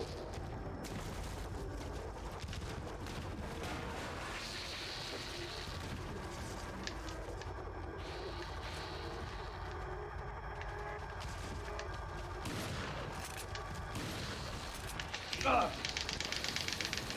Oh wow, it's way off. Okay, so it can grab me like that through the bars. That's strange. Oh wow, this is going much worse than I thought. Okay, so this is where they get to cheese me with the terrain. I was a fool, and I'm sorry.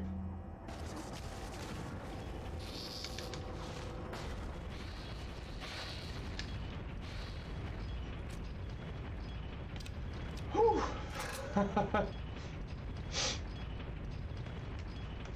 Yeah, I likewise would enjoy it if it were sort of pared back away from the need to explain quasi-supernatural things and left it on the Metal Gear Solid level. Alright. Hey, so this guy's got psychic powers. What about that, huh?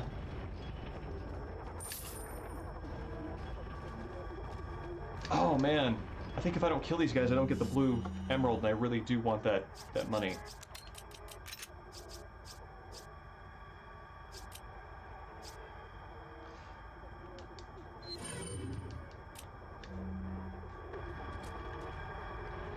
Oh god, you're right there.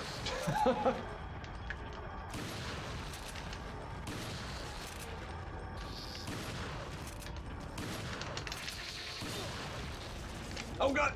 No, no, no, no, no, no! Oh.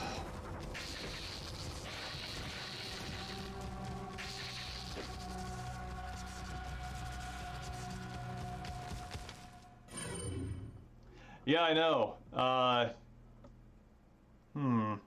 I probably should have just run away. That would have been the smart thing to do, but I got greedy. I wonder where the checkpoint has me. Let's see. Oh, it's here. There we go. Well, shoot.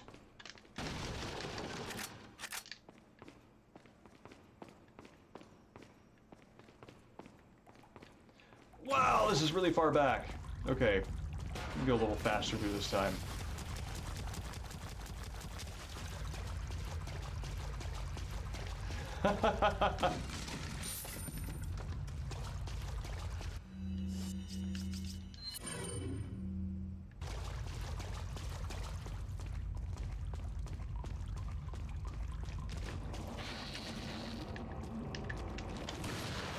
Okay, that's how I'm gonna try and do this time.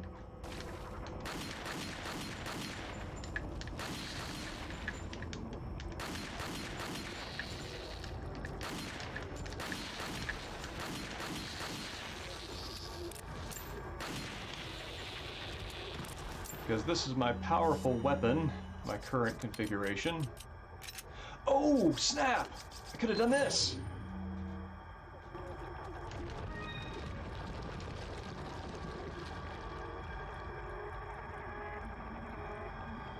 Oh yeah, neutralizing the puddles with your rations was great.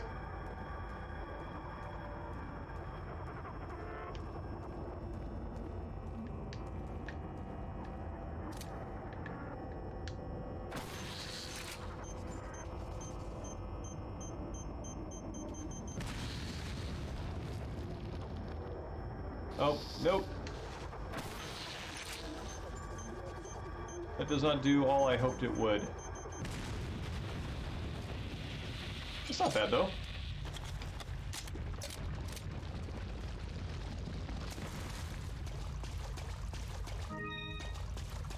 forgot to start using my joke weapon strategically.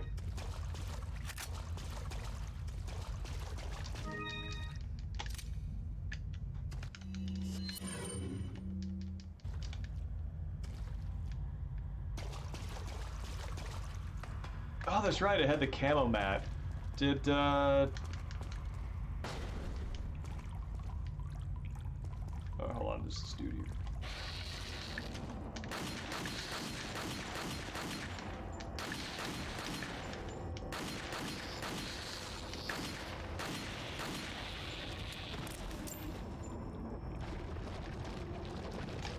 Oh, whoa! I did not know they did that.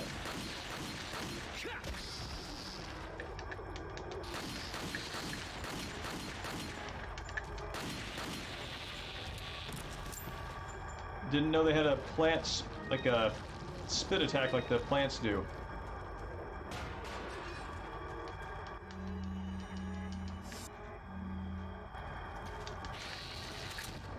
This might be shotgun time.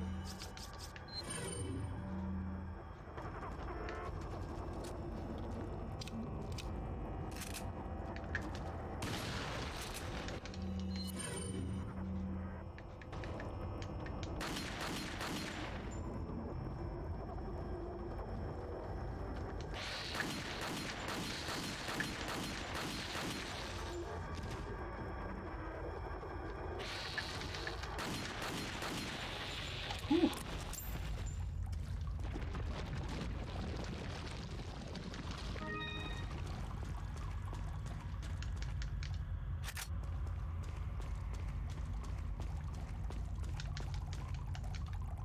So my new strategy for when I drain this pool and come back through is I'm going to run directly into one of these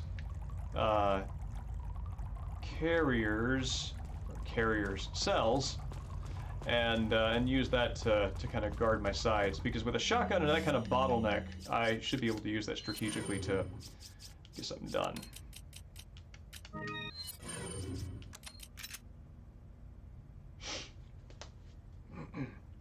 Yeah, that's right, the camo mat on the ground.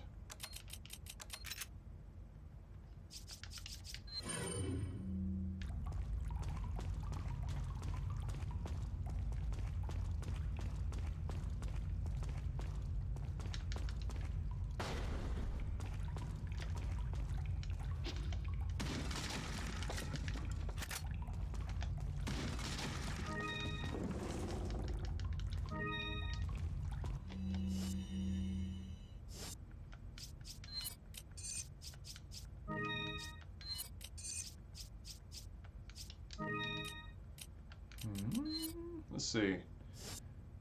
Yeah, let's go ahead and reload this up.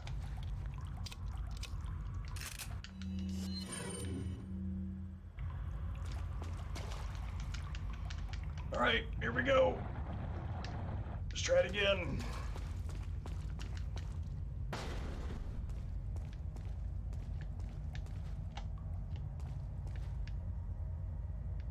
Oh, they fall down through that.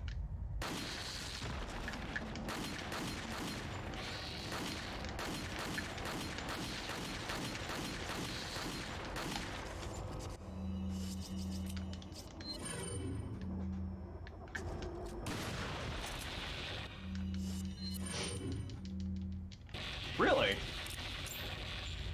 That's nuts. Oh wow. Ha! We got to see him spawn right in. That's cool.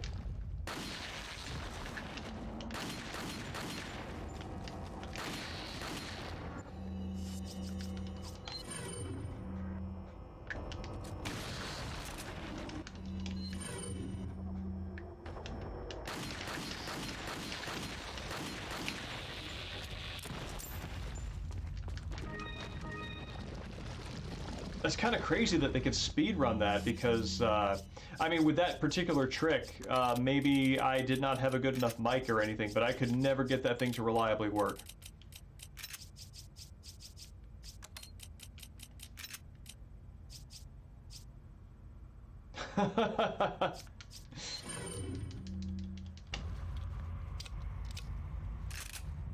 Alright. Alright, This is it. It's one that works.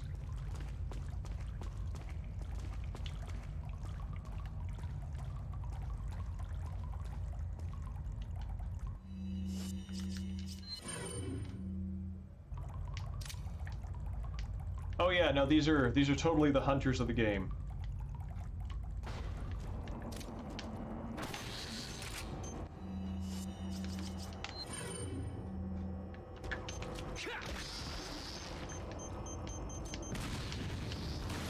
That was kind of cool.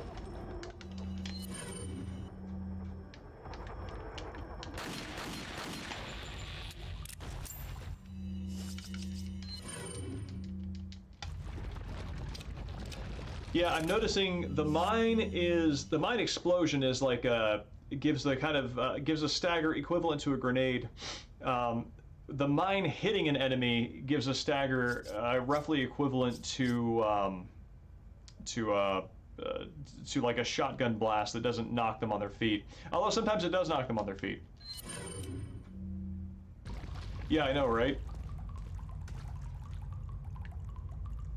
So I know there's at least one more in here. Oh, neat! I've never noticed the special ammo icon for the mine thrower. The little kind of dart with the explosive charge attached to it and the blinky light on top.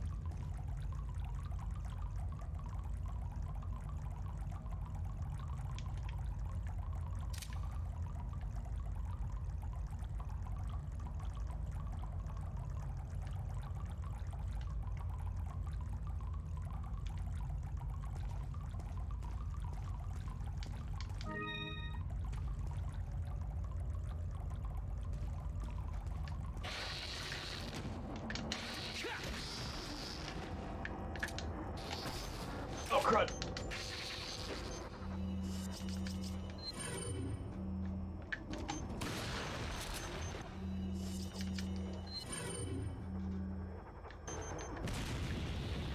Oh. Well, okay. I accept.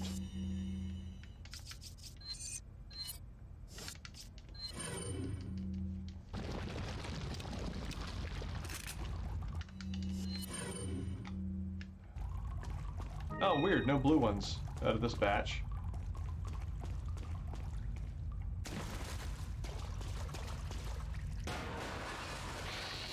Oh, there was another one in here?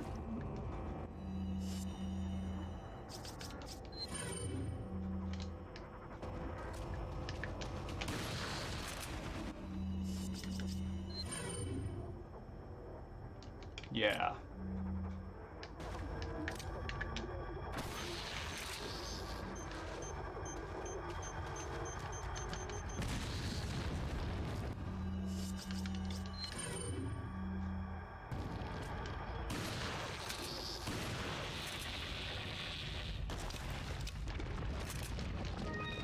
Just notice the Novistadors have ribs. I mean, they're on the outside like the Tyrants have their hearts on the outside, but ribs nonetheless, which is a very strange bug design.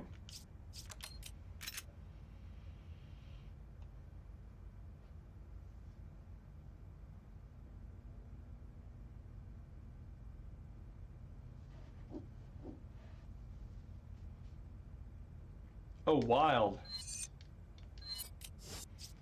Man, I really do wish PT could have been turned into something complete. Is there anything over here? Yes! Okay, so let's hope I do not screw up the platforming, which this game weirdly has.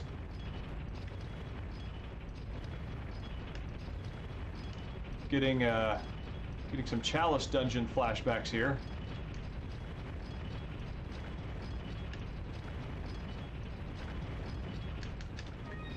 Cool. That worked.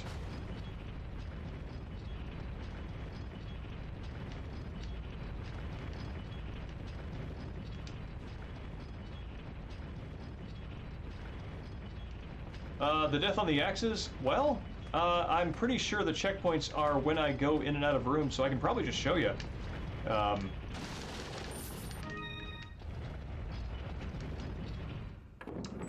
Although, I think I know what I want to do first.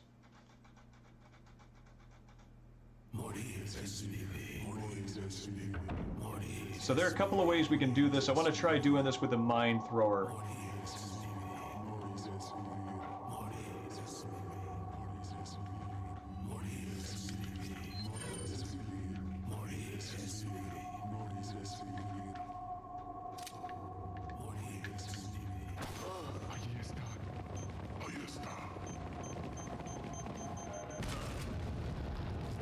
Okay.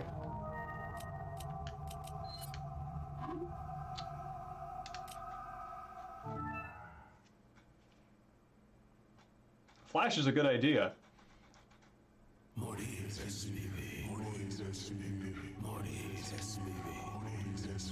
Really glad that turned out just to actually be at the door. I had a heart-pounding moment there, like, oh god, I hope I didn't kick myself back to the start of the Novista doors. I agree, Grayling. Completely.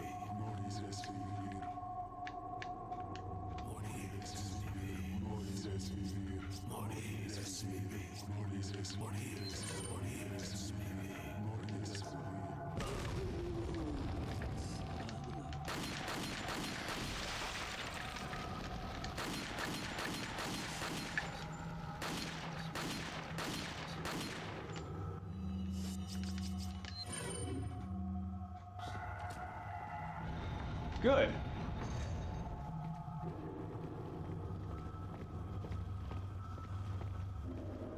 You gonna come up the ladder? You are gonna come up the ladder, aren't you?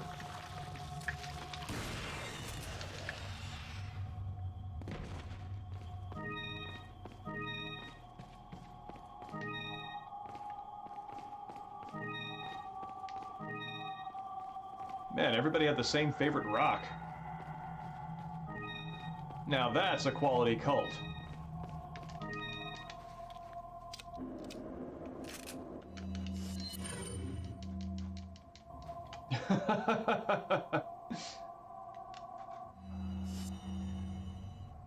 Yeah, this one doesn't have your name on it.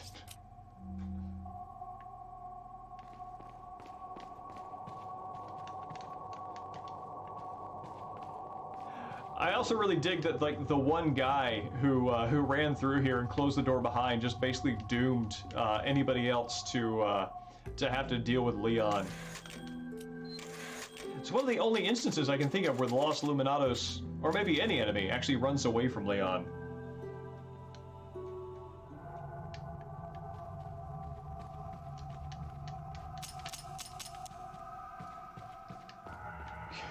Okay. So I have some treasure to collect up there with a little bit of platforming. But we can in fact see if there is anything special about dying to the blades.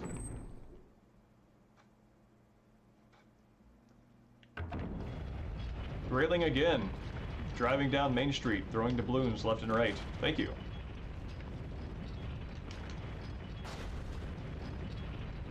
Alright, I kinda hate this.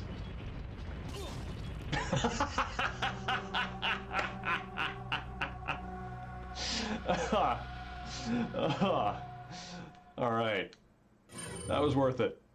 That was worth going back to find. Oh, well, I'm more than happy to do it again. Hold on a sec.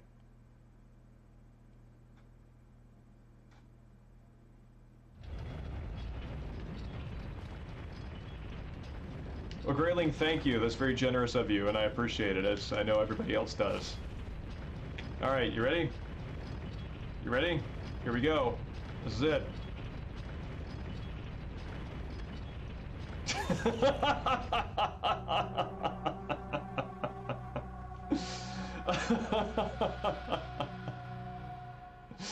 Oh, man.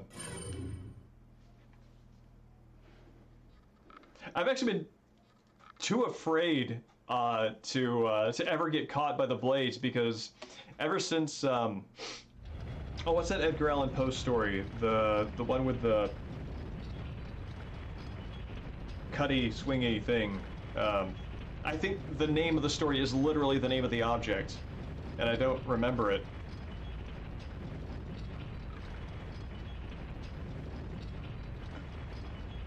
Pit the Pendulum, thank you, that's it. The name is in the title. Ever since I read that story, like that was the first time in my child's brain in reading books that I ever encountered the notion of like getting cut in half, and it horrified me. Like that, and that remains something that I find uniquely terrifying, as like as an injury to sustain. Like yeah, so ever since then, that uniquely has been distressing for me. So I've always been super careful never to get hit by it, and so I didn't know that happened.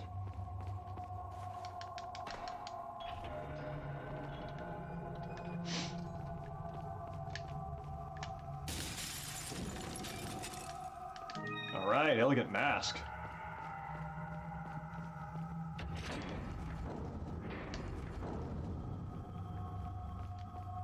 Oh, come on. Coward. You get up there and you ride that chandelier.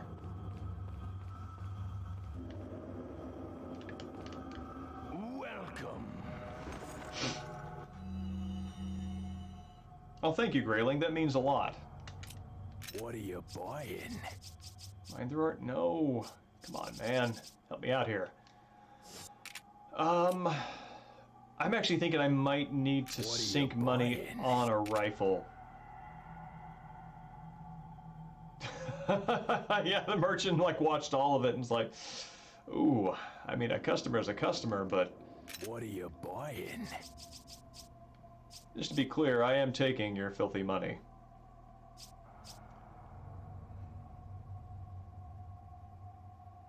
I don't know, I kind of like the semi-auto rifle. I also like the aesthetics of the bolt action, and I'm kind of torn. You know what, you're right. Is that all, stranger? Is that all? My friend, it's everything.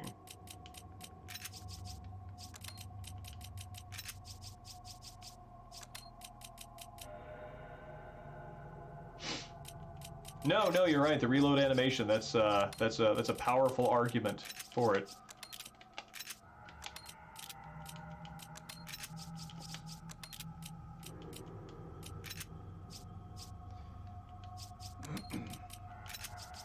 I think the bolt action winds up more powerful. I'm not sure what the final what the final sort of like overclock boon is on the semi-automatic though. Evening, Art. This is professional mode. My first time playing it on professional in many years. Thank you. What are you buying? Is that all? Is that all? Is that all? Is that all? Is that all? Is that all? Is that all? Is that all? Is that all? Thank you. Thank you. What are you buying? All right. Time to make some of that money back by selling me What are you 50 selling? rounds of TMP ammo. Is that all, stranger? Big bucks come. Big Thank you. bucks coming. Come. All right. This is the way to go. Again, I'm winding up with a disproportionately large amount of shotgun ammo. It's nuts. Back any time. This happened on my my regular playthrough to unlock professional as well.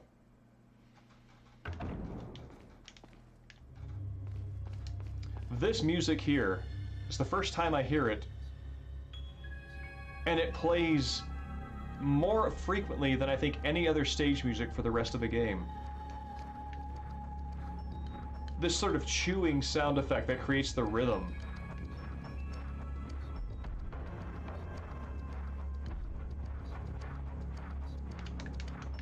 Like, that creates a very specific visceral reaction for me.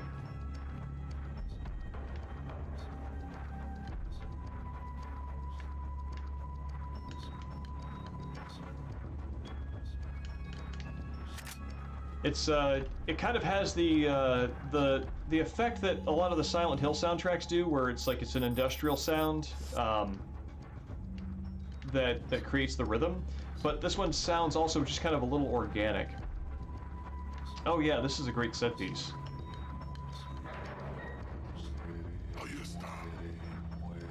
As I recall.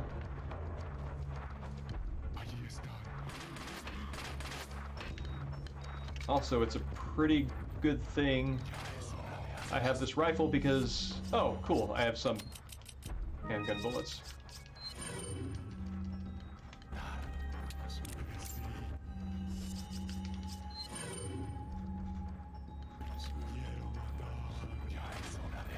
Oh. Okay.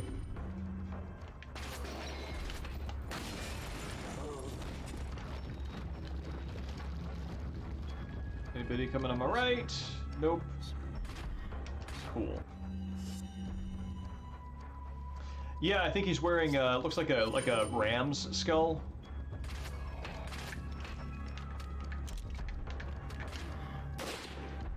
Wow. I've got some major NPC aim that... Wait, did I hit him? No, okay. There we go. What to say?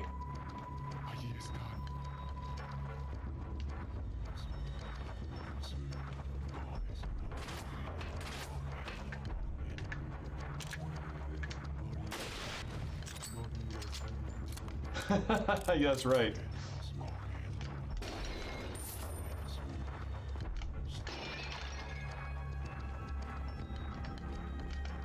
Wow, 2008. Thank you so much for sticking around that long. That really does mean a lot.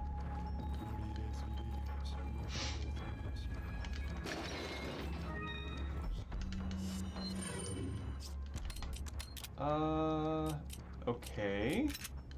Yes.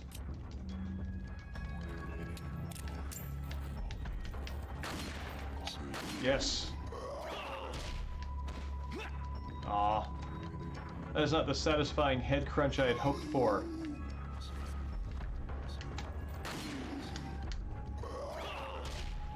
Neither is that.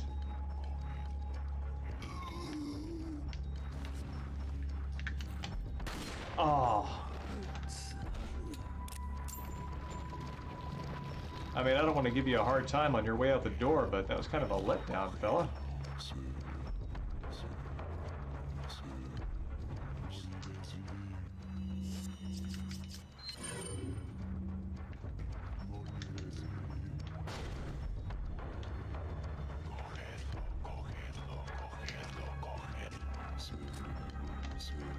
Okay.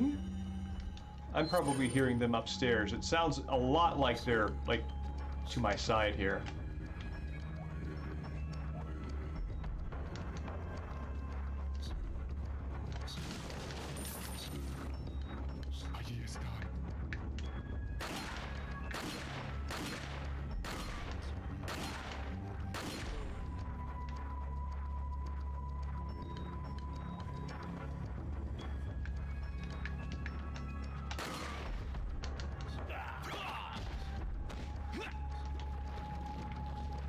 Aw. Guy's wearing a helmet. In my mind, as I kind of explain those helmets canonically, I mean, yes, it does, you know, work as battle armor. But I also like to think, given the fragility of the skull that seems to be just kind of part and parcel of being infected with an advanced Las Plagas parasite, and given the fact that they are willing to burst out from your neck at the slightest provocation, having the helmet on must be in some way a deterrent from that happening.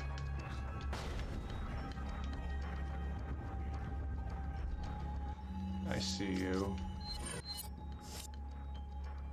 Good to see you too, Mexican Sting. Have a great night.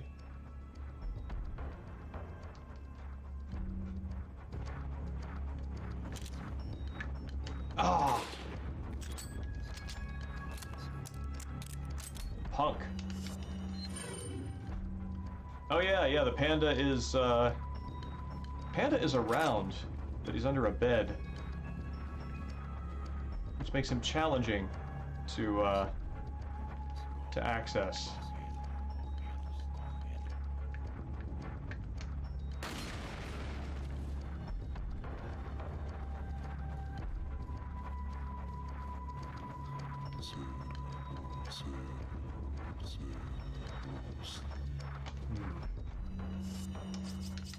I bet I can get a 2-for-1 on this one.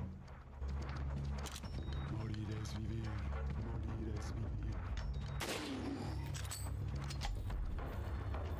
Oh, they're coming up to me. Okay. Oh man, that would have been a... Oh, that is a missed opportunity. So, if they're running up to me and getting bottlenecked by that door, and if I hit one with a mine, I bet he could run and catch up with the guy in red, and then it would explode. And it could maybe either damage him or kill them. And yes, Iceman Dan, I agree completely. You can feel him forcing it past the you know, whatever grit is in there, or you know, a little obstacle to kind of hook it in. Feels good.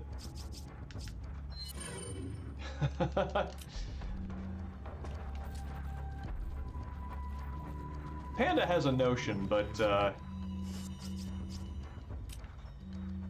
he's kind of a live in the moment kind of guy. Oh, he came back down. Oh.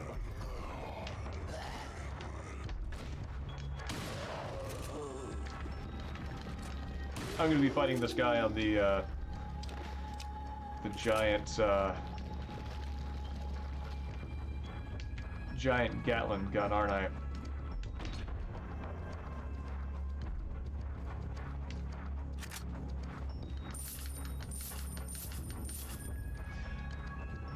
Oh. Oh, shoot.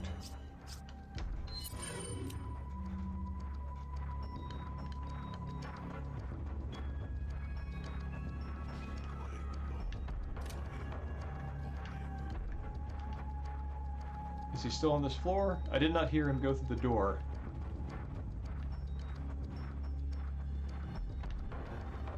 Or is the door already open?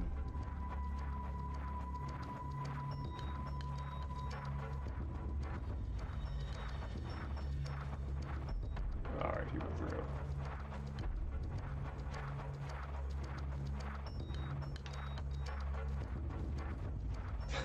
That's right. He's going to get his money back.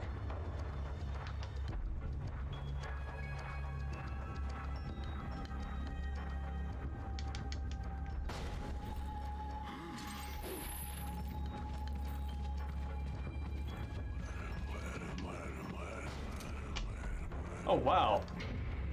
Dude, he's quick.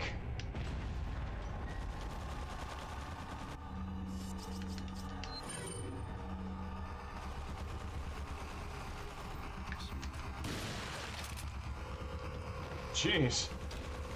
That wooden shield didn't do anything for you. Yeah, I think so too. I think that there was a sound effect of it opening, but it was immediately shut again, and he just kind of blip straight to the Gatling gun cockpit.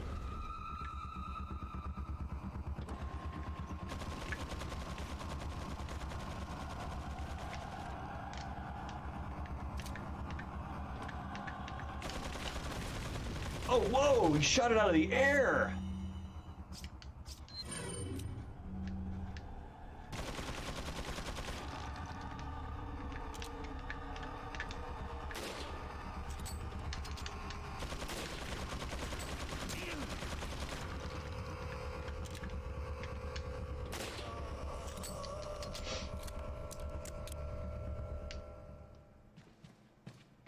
That was nuts.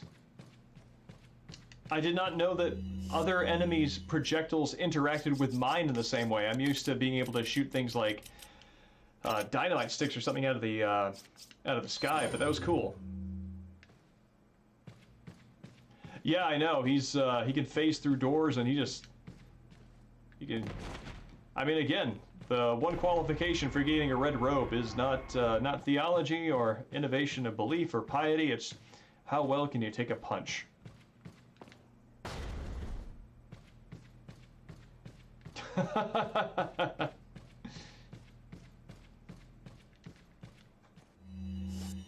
Yes, due to some weird, obscure papal bull that has just been lost to time, this actually is accounted for in canon law. Get it? Canon law?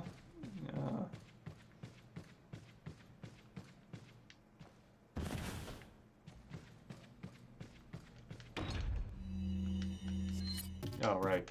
That's my souvenir.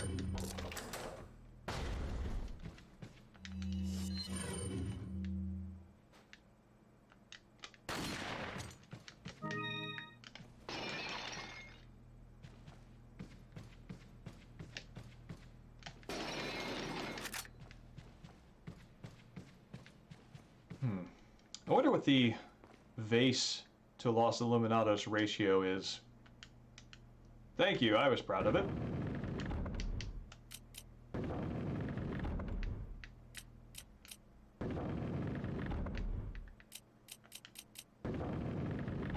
There we go.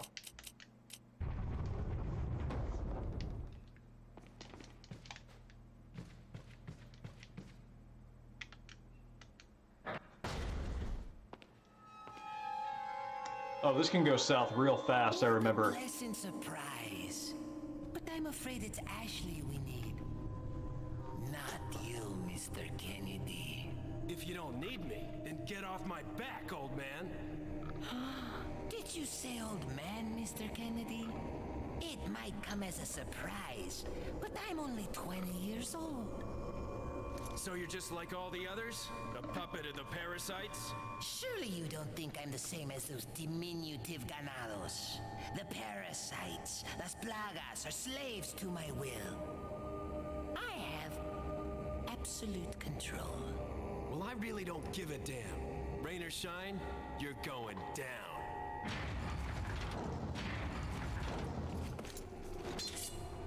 Get rid of our American friend. The dynamite conversation there.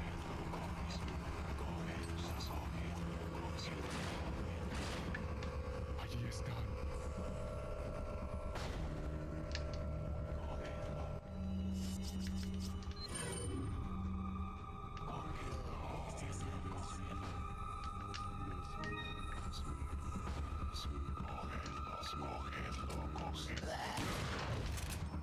Yes. Now that is a range I can throw at.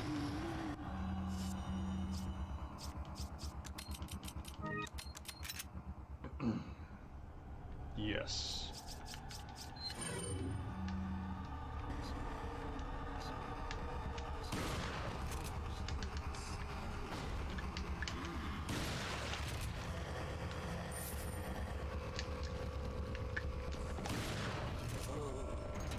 Oh! Please do not interrupt what I'm doing with a cutscene!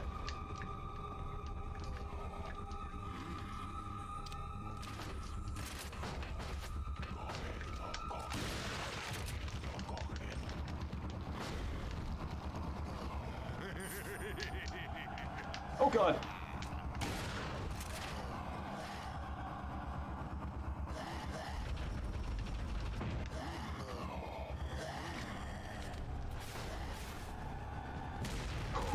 Oh.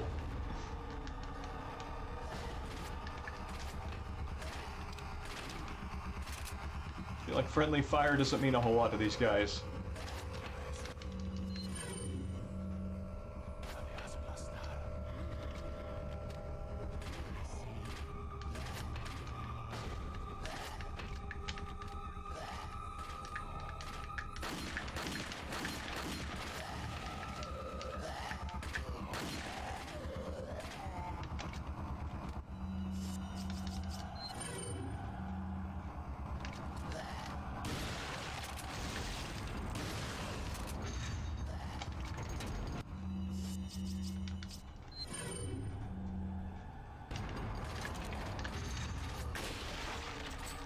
Another one?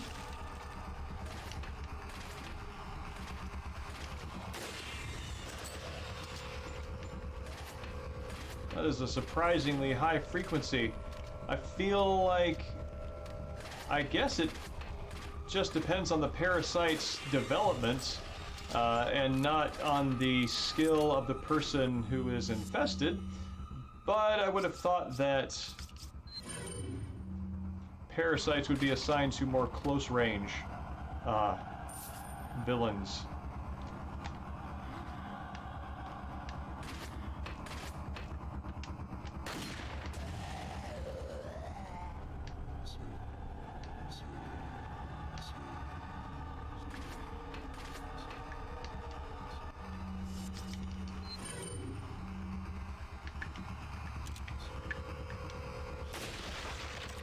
Good.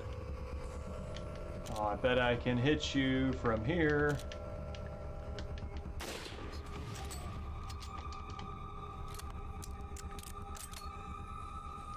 Awesome. I kind of think there's some more rocket launcher guys. Let's find out.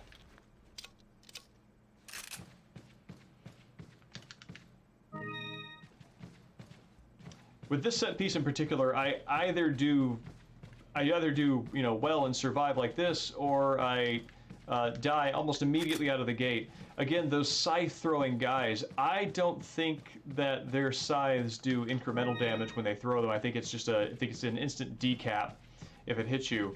And so if they throw one right out of the gate, it's I'm done for. Because the scythes have a very wide range in their spiral.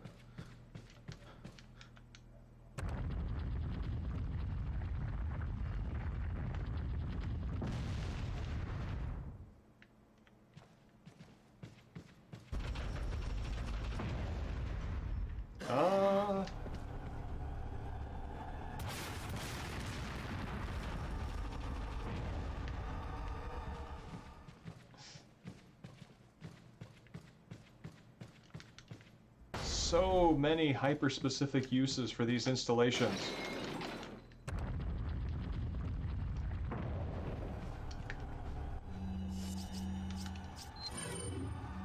Oh, hey, regular bullets. That is better.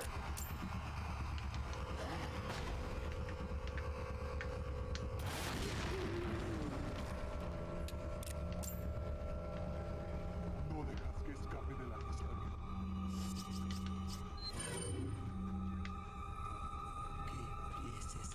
Let's see, who else is here? Oh, oh god, more scythe guys. No dejas que escape de la isla vivos.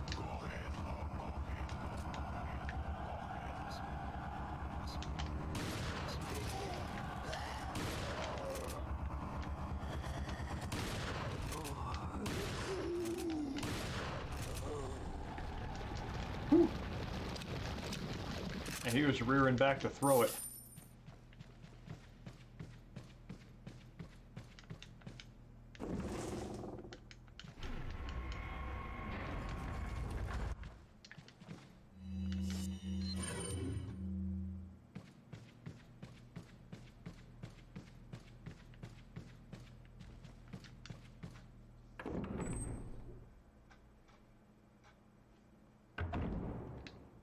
I think we're getting pretty close to recovering Ashley here.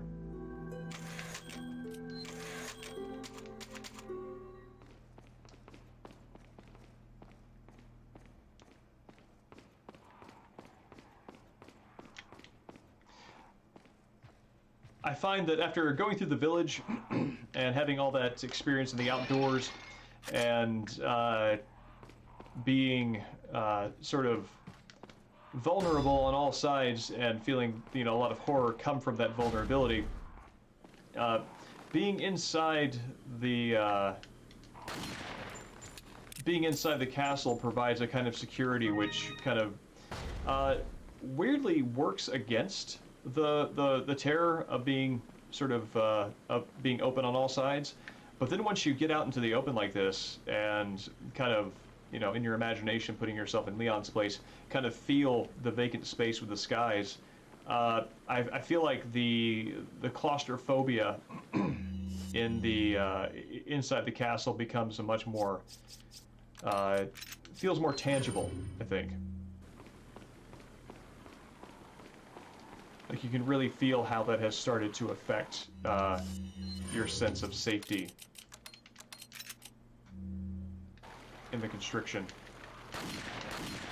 Apologies, crows.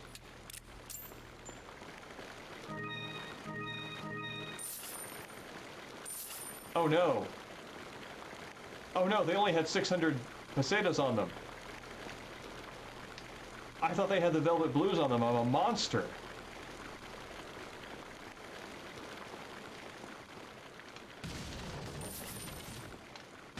I mean, not anymore.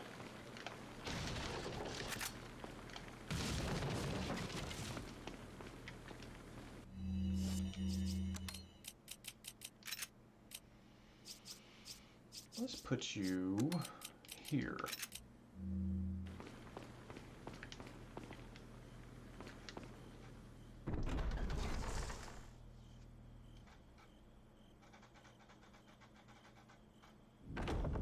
Oh, God. This is one of the most genuinely frightening set pieces in this game for me. Because the dogs can be absolute bullet sponges. They're vicious, and not being able to see where they are is very distressing.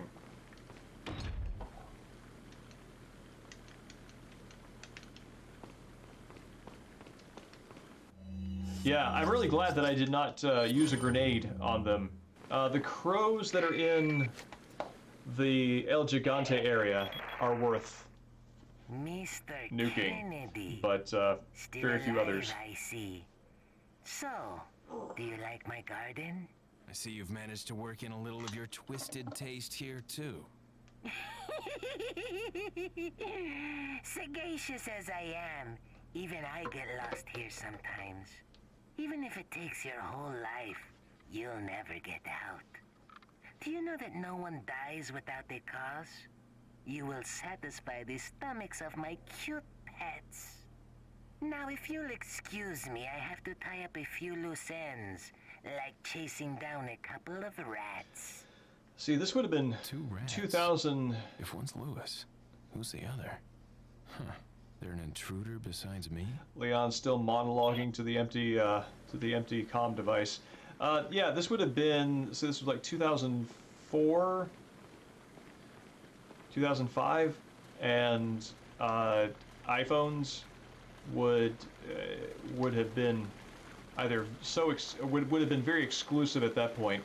So that the sort of like FaceTime technology that Leon has there, I guess, would still have been felt to be very special.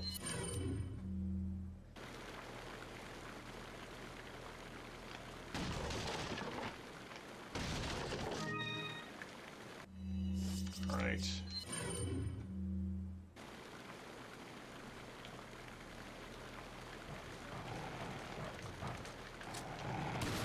Oh.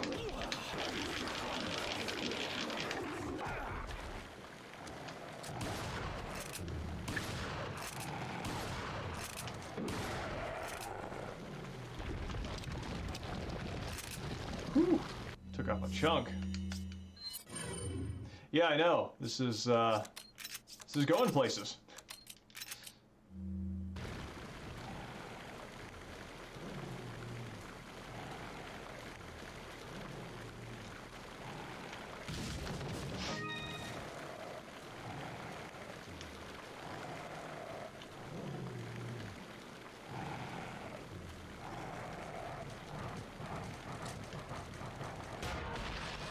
All right. So, this will hopefully prove its value here.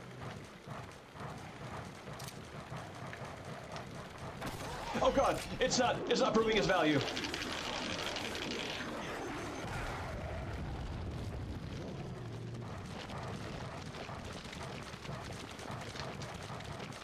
Oh, this is bad. This is not good. Yeah, I know, that went so badly.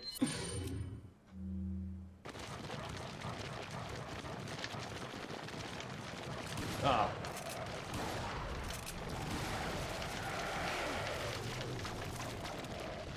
Oh, it turned me around completely.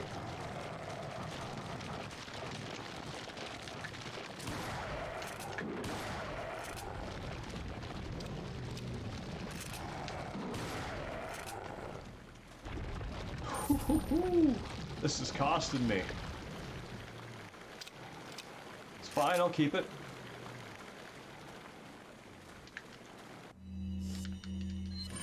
Oh, man.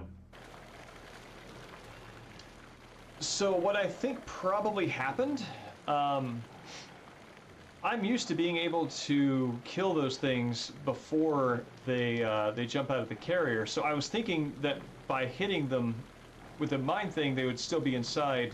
They would still be inside the cell. I don't know why I'm saying carrier instead of cell on the stream. Anyway, and I'm wondering if maybe the mine was like registered as some kind of contact that made the door fall down.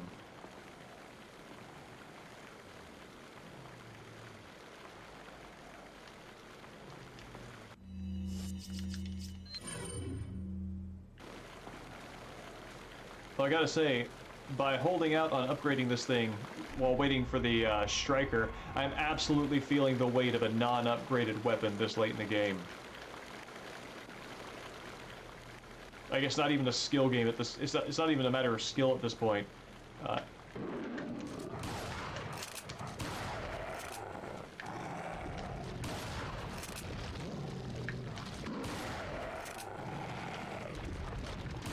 It's just a matter of the fact that they've got higher numbers, and the numbers on the gun are meant to be going up as well.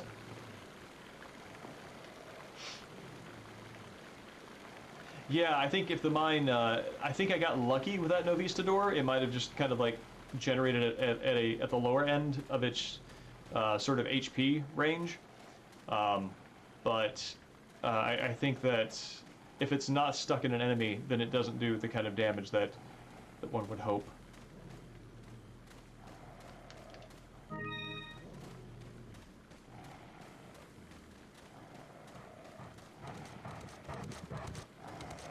Go, go, go!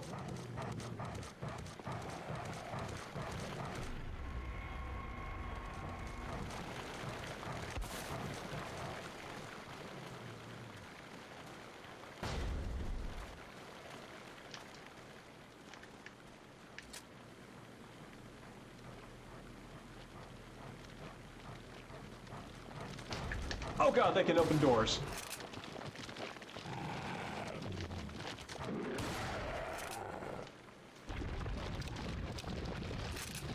I didn't know they could open doors. Yeah, exactly. Okay.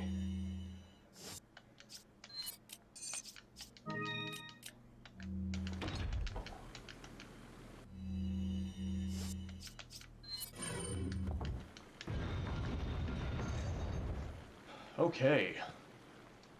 Oh, I can't believe I made it through there and didn't die. I mean, I by all rights should have. I can see them. Sorry, but following a lady's lead just isn't my style. If I didn't have the healing items saved up.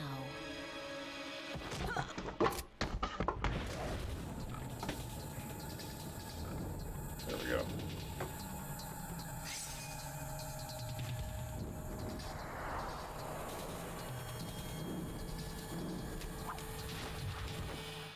Bit of advice, try using knives next time. Works better for close encounters. Leon.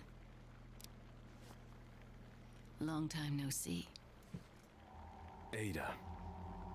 It's So interesting is that he true. didn't know that it was Ada when he, got the upper hand there, You, working with Wesker. and still I see you've been doing created your homework. distance.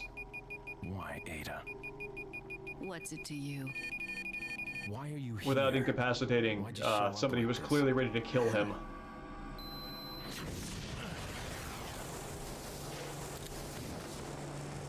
See you around.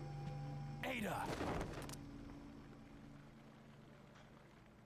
With your glasses being a kind of a light flashbang, I guess you really want to make sure that those things don't go off at the wrong time.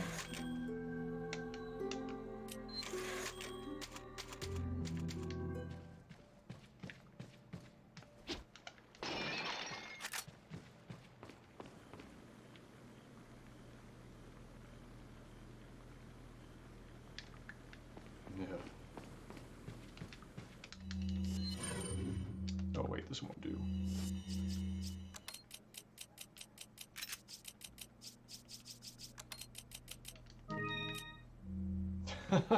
Right.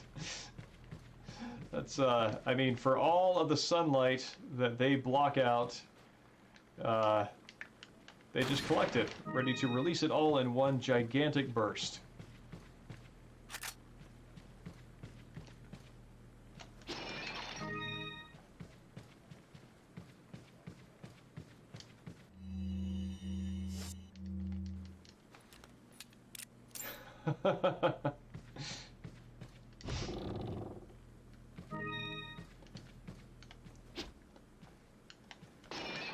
Honestly, if the series kept going in the RE6 direction, and who knows, it might still yet, that seems entirely possible for Leon's growth arc as a character. What are you buying? What are you selling? What am I selling? Oh, wow. Is that all? I have a lot that I haven't sold. Is that old? Is that old? Is that old? Keep Thank you. that. Keep those. 19 Is that old, spinels, stranger? jeez. Thank you. Come back at any What am I waiting time. for? Them to appreciate and value?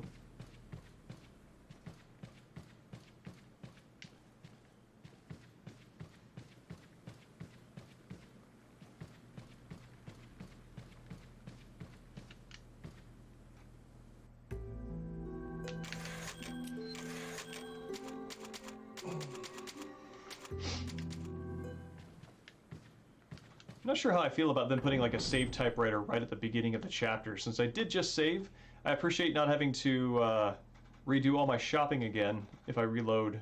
But, and maybe that's a good enough reason to have it there.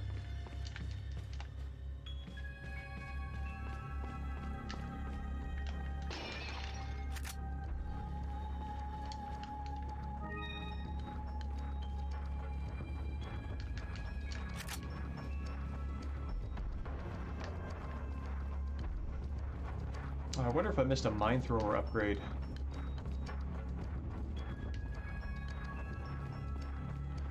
But I do believe there is another close quarters. Evening, Iceman Dan. Thanks for stopping by. It's always a pleasure. I'm gonna start Soul Reaver 2 on Saturday if you want to swing by and catch some of that. It'll always be good to see you out.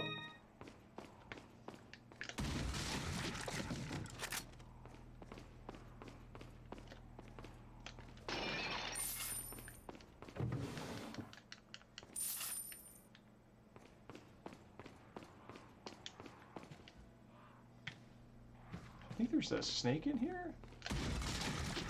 Nope, just money. Oh, snake in a jar. But I will take that brown chicken egg, thank you.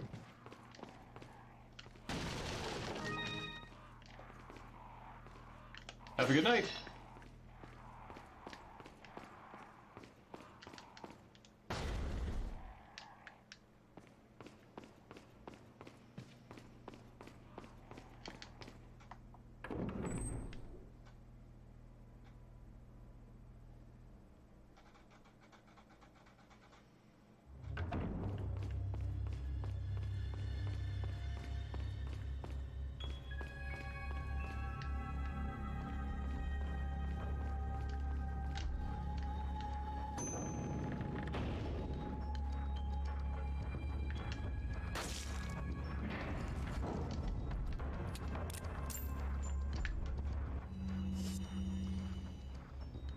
Okay. Kind of remember this being really combat heavy. If I can avoid this. Nope, I can't avoid it.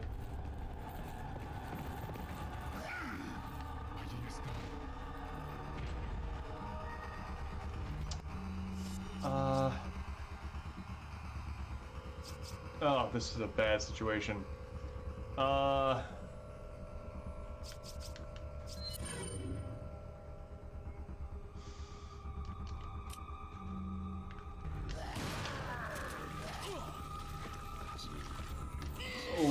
this is bad.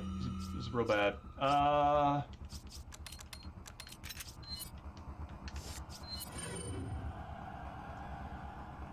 Yeah, we'll see if I'm still alive, or if I've even advanced. This is a tough one.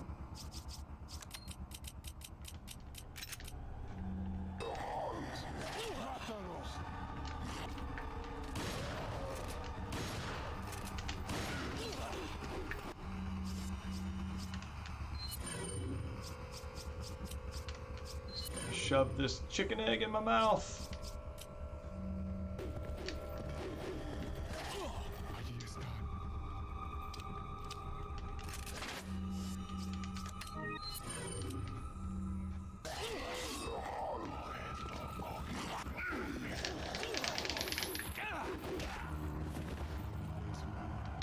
No! Okay.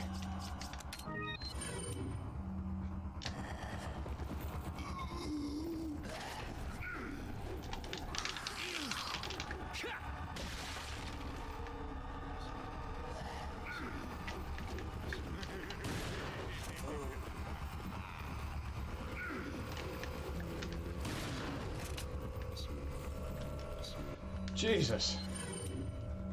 That ate all my healing items.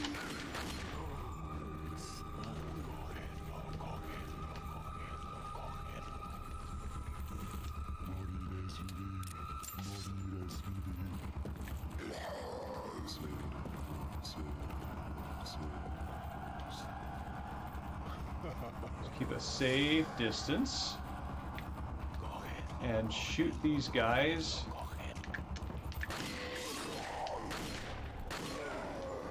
Through the bars.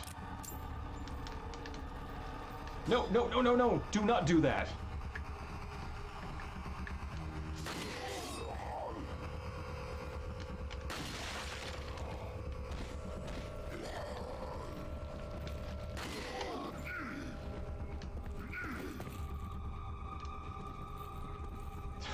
Yep. Absolute cage fight. You know, I actually would not be surprised if that were part of the fun of this set piece creatively. Just because of how over the top the game clearly is by this point.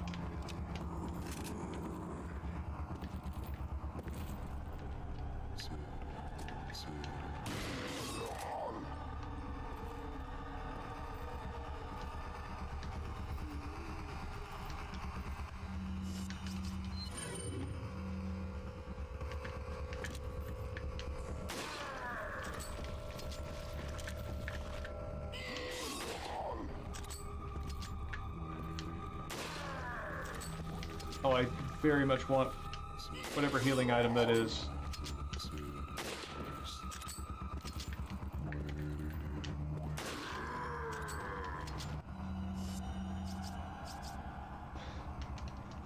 Yeah, that's right.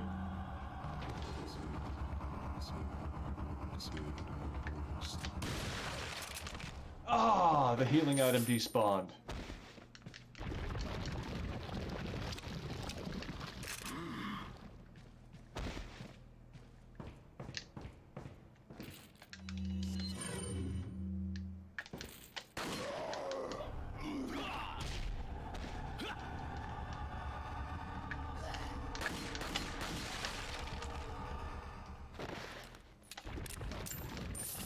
Allí están.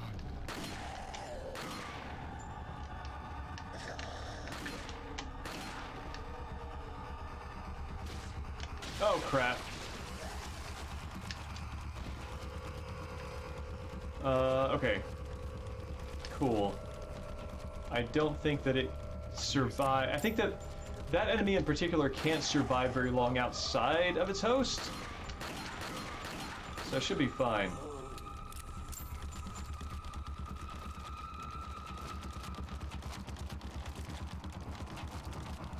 Oh, that sound though.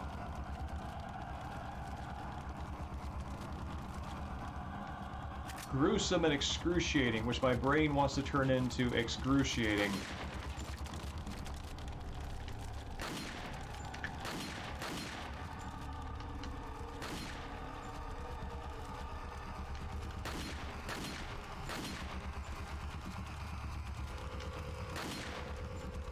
on, fella, detach.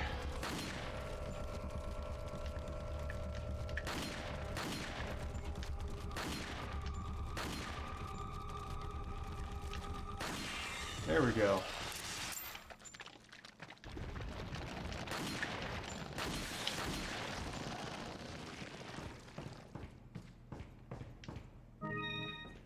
Hopefully I can find something to pair that with, and I really hope that that hourglass was worth it.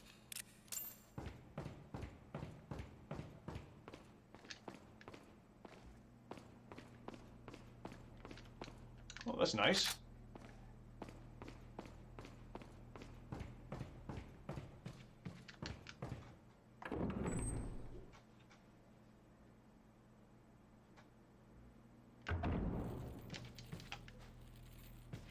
Moriréis vivir. Am I looking at ammo-wise? I'm doing okay, I think.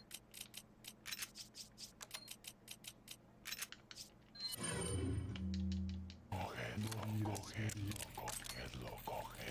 Muere. Moriréis vivir. Muere.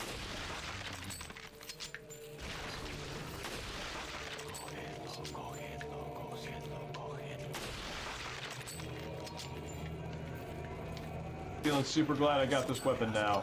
This is working out for me.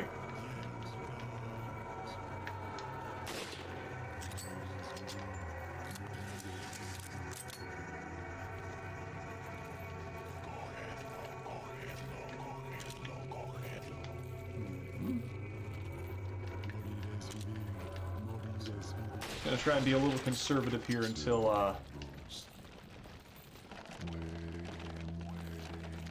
get some healing.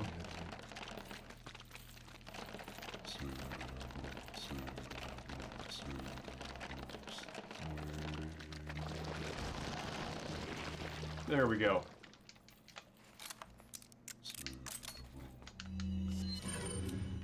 The secret to defeating the Las Plagas is not exposure to oxygen, but in fact ladders.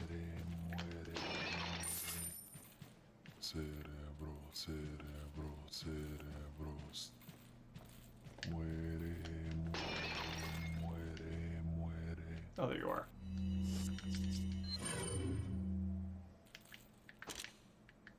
Cerebros.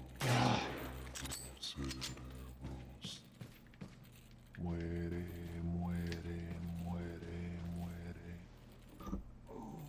Cerebros.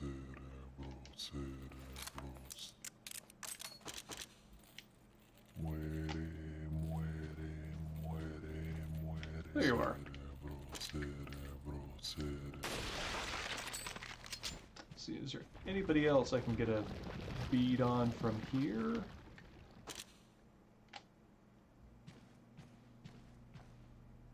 Can I see you through there? What's the story there? I don't think so, but I'm going to take a look over here just in case.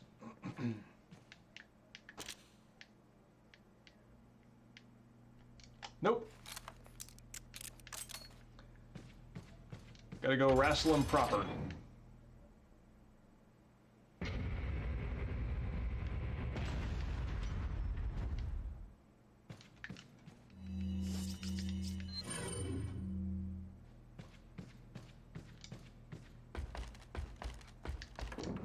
Whoop.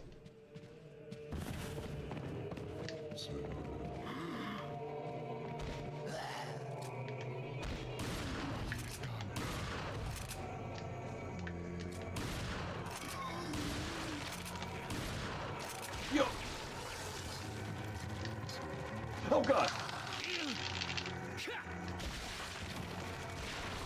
Oh, Jesus. This is not good.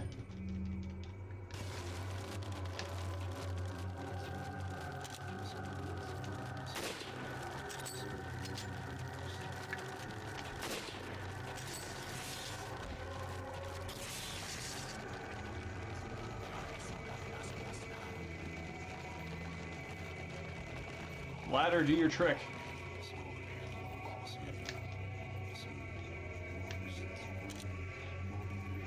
Whew.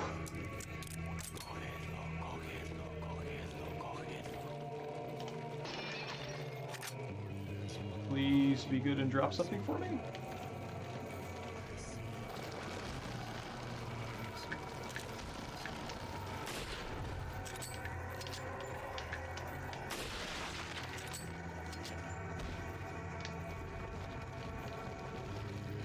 Nope, no such luck.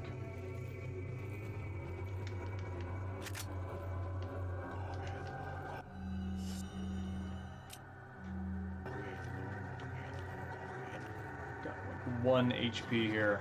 Well, probably technically like 6.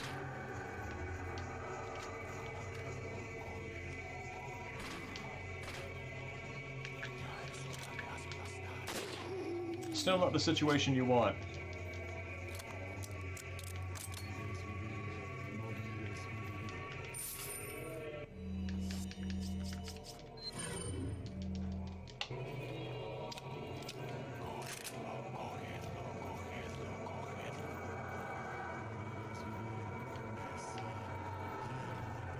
Who is still chanting?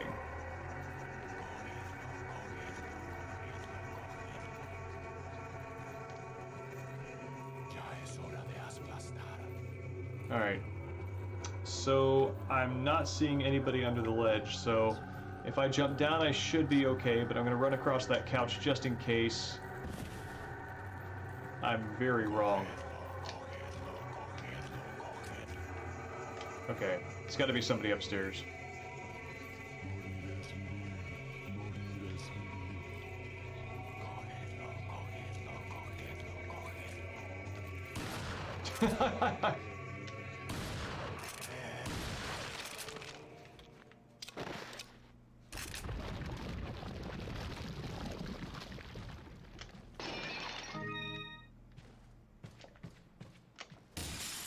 Okay. This is a nice little stash to give me after making my way through all that. And, oh, I don't think I have any room for this rocket launcher. Yeah, I think the story is the Los Illuminados were a regional religion that, after some persecution, was driven underground.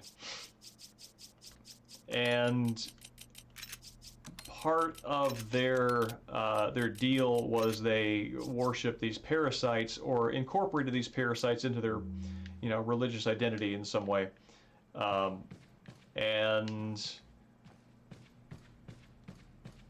Salazar, in his guilt for his family's role in persecuting them, decided to reestablish them, sent the villagers down into the mines to resurrect or resuscitate the parasites, which Sadler then used to build up Los Illuminados as a cult, as a religion, and build his Las Plagas army. That's the story I remember.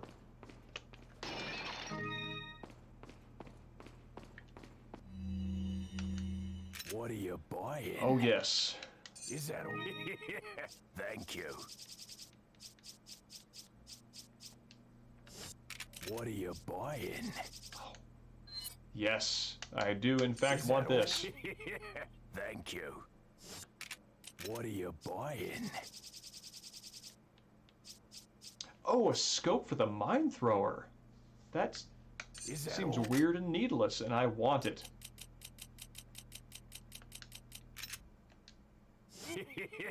Thank you. Actually, maybe not so needless. It seems to not have any drop in its trajectory when it fires. Oh, that's kind of a neat HUD. I actually don't think I've ever seen this before. Neat scope effect.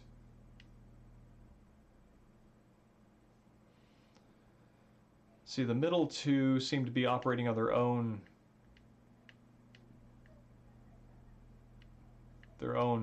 sort of rotations, but the middle and the center ones actually rotate depending on how you zoom in and out. That's neat. I made it out of the cage, and I mostly got owned. That both of those statements are correct. I have one green herb, which I'm saving in the hopes that I can get a red to pair with it. Excuse me, and use that to thrive. Okay, good stuff. I think I can unpack this a little bit.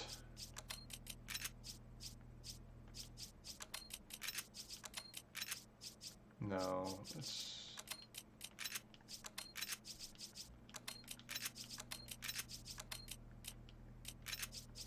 Yeah, I know, right?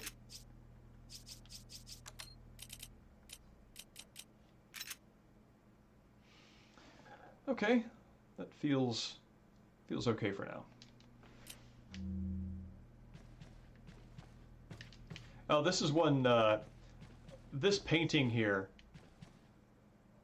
caught me very much by surprise. And it's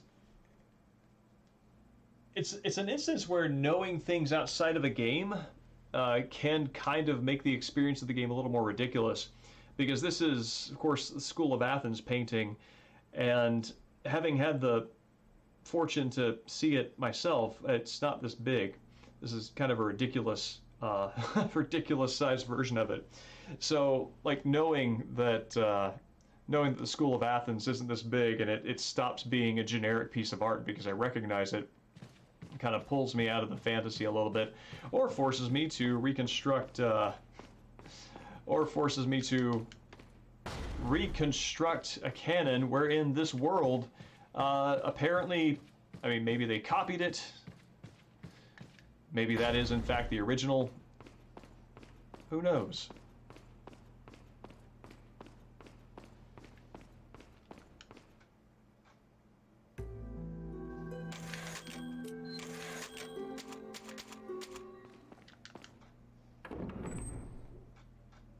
That's right.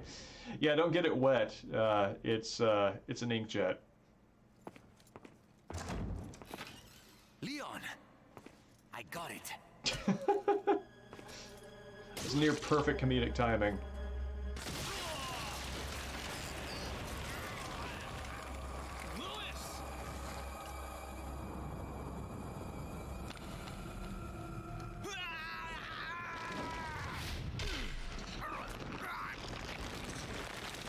I really like how the spire, the poker part of the tentacle maintains contact with Leon like a snake. You serve me no purpose. Sadler! My boy Salazar will make sure you follow the same fate. Rip Lewis. Stay with me, Lewis. I am a researcher, hired by Sadler. He found out what I was up to. Don't talk. Here. It should suppress growth of the parasite. The sample. Sadler took it. You have to get it back. Lewis! Lewis! Oh, the last time this happened to Leon, which would have been with Ada, she came back and was basically okay. So, by all rights of his personal experience, he has every reason to be hopeful. Chin up, Leon.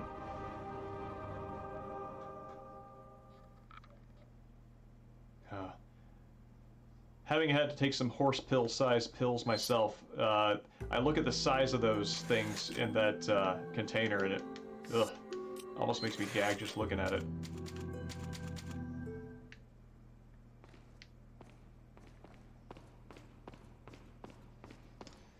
All right, it is 11:16, which I think this is a pretty good place to stop. I think rescuing Ashley and going on that escort will be a good place to pick up next week.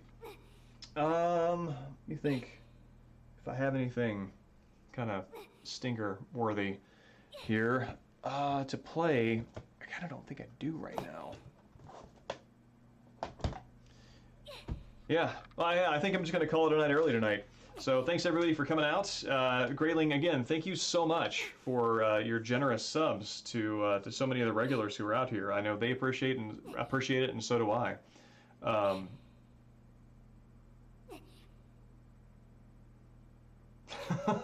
Yes, I know exactly the one you're talking about, and it has, yeah, I think it's Jax that, no, it's, I know the one you're talking about. It's not Jax. It's like Liu Kang, or it's one of the Shaolin fellas. Kung Lao, maybe? I don't know. It's been forever. Anyway, yes, it exactly has that same kind of feel to it. But yeah, everybody have a great night. Viper, it's great to see you. And Final Technique, also really good to see you out. It's a pleasurable, rare sighting. Guy with the sharp head? Yeah, that sounds like Kung Lao, I think. I remember he was kind of a neutral, morally neutral character. Kind of good guy, kind of not.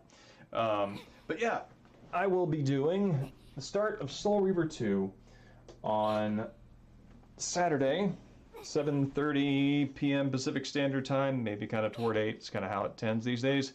And we'll pick up with part 4 on RE4 Tuesday next week. So, everybody have a great night.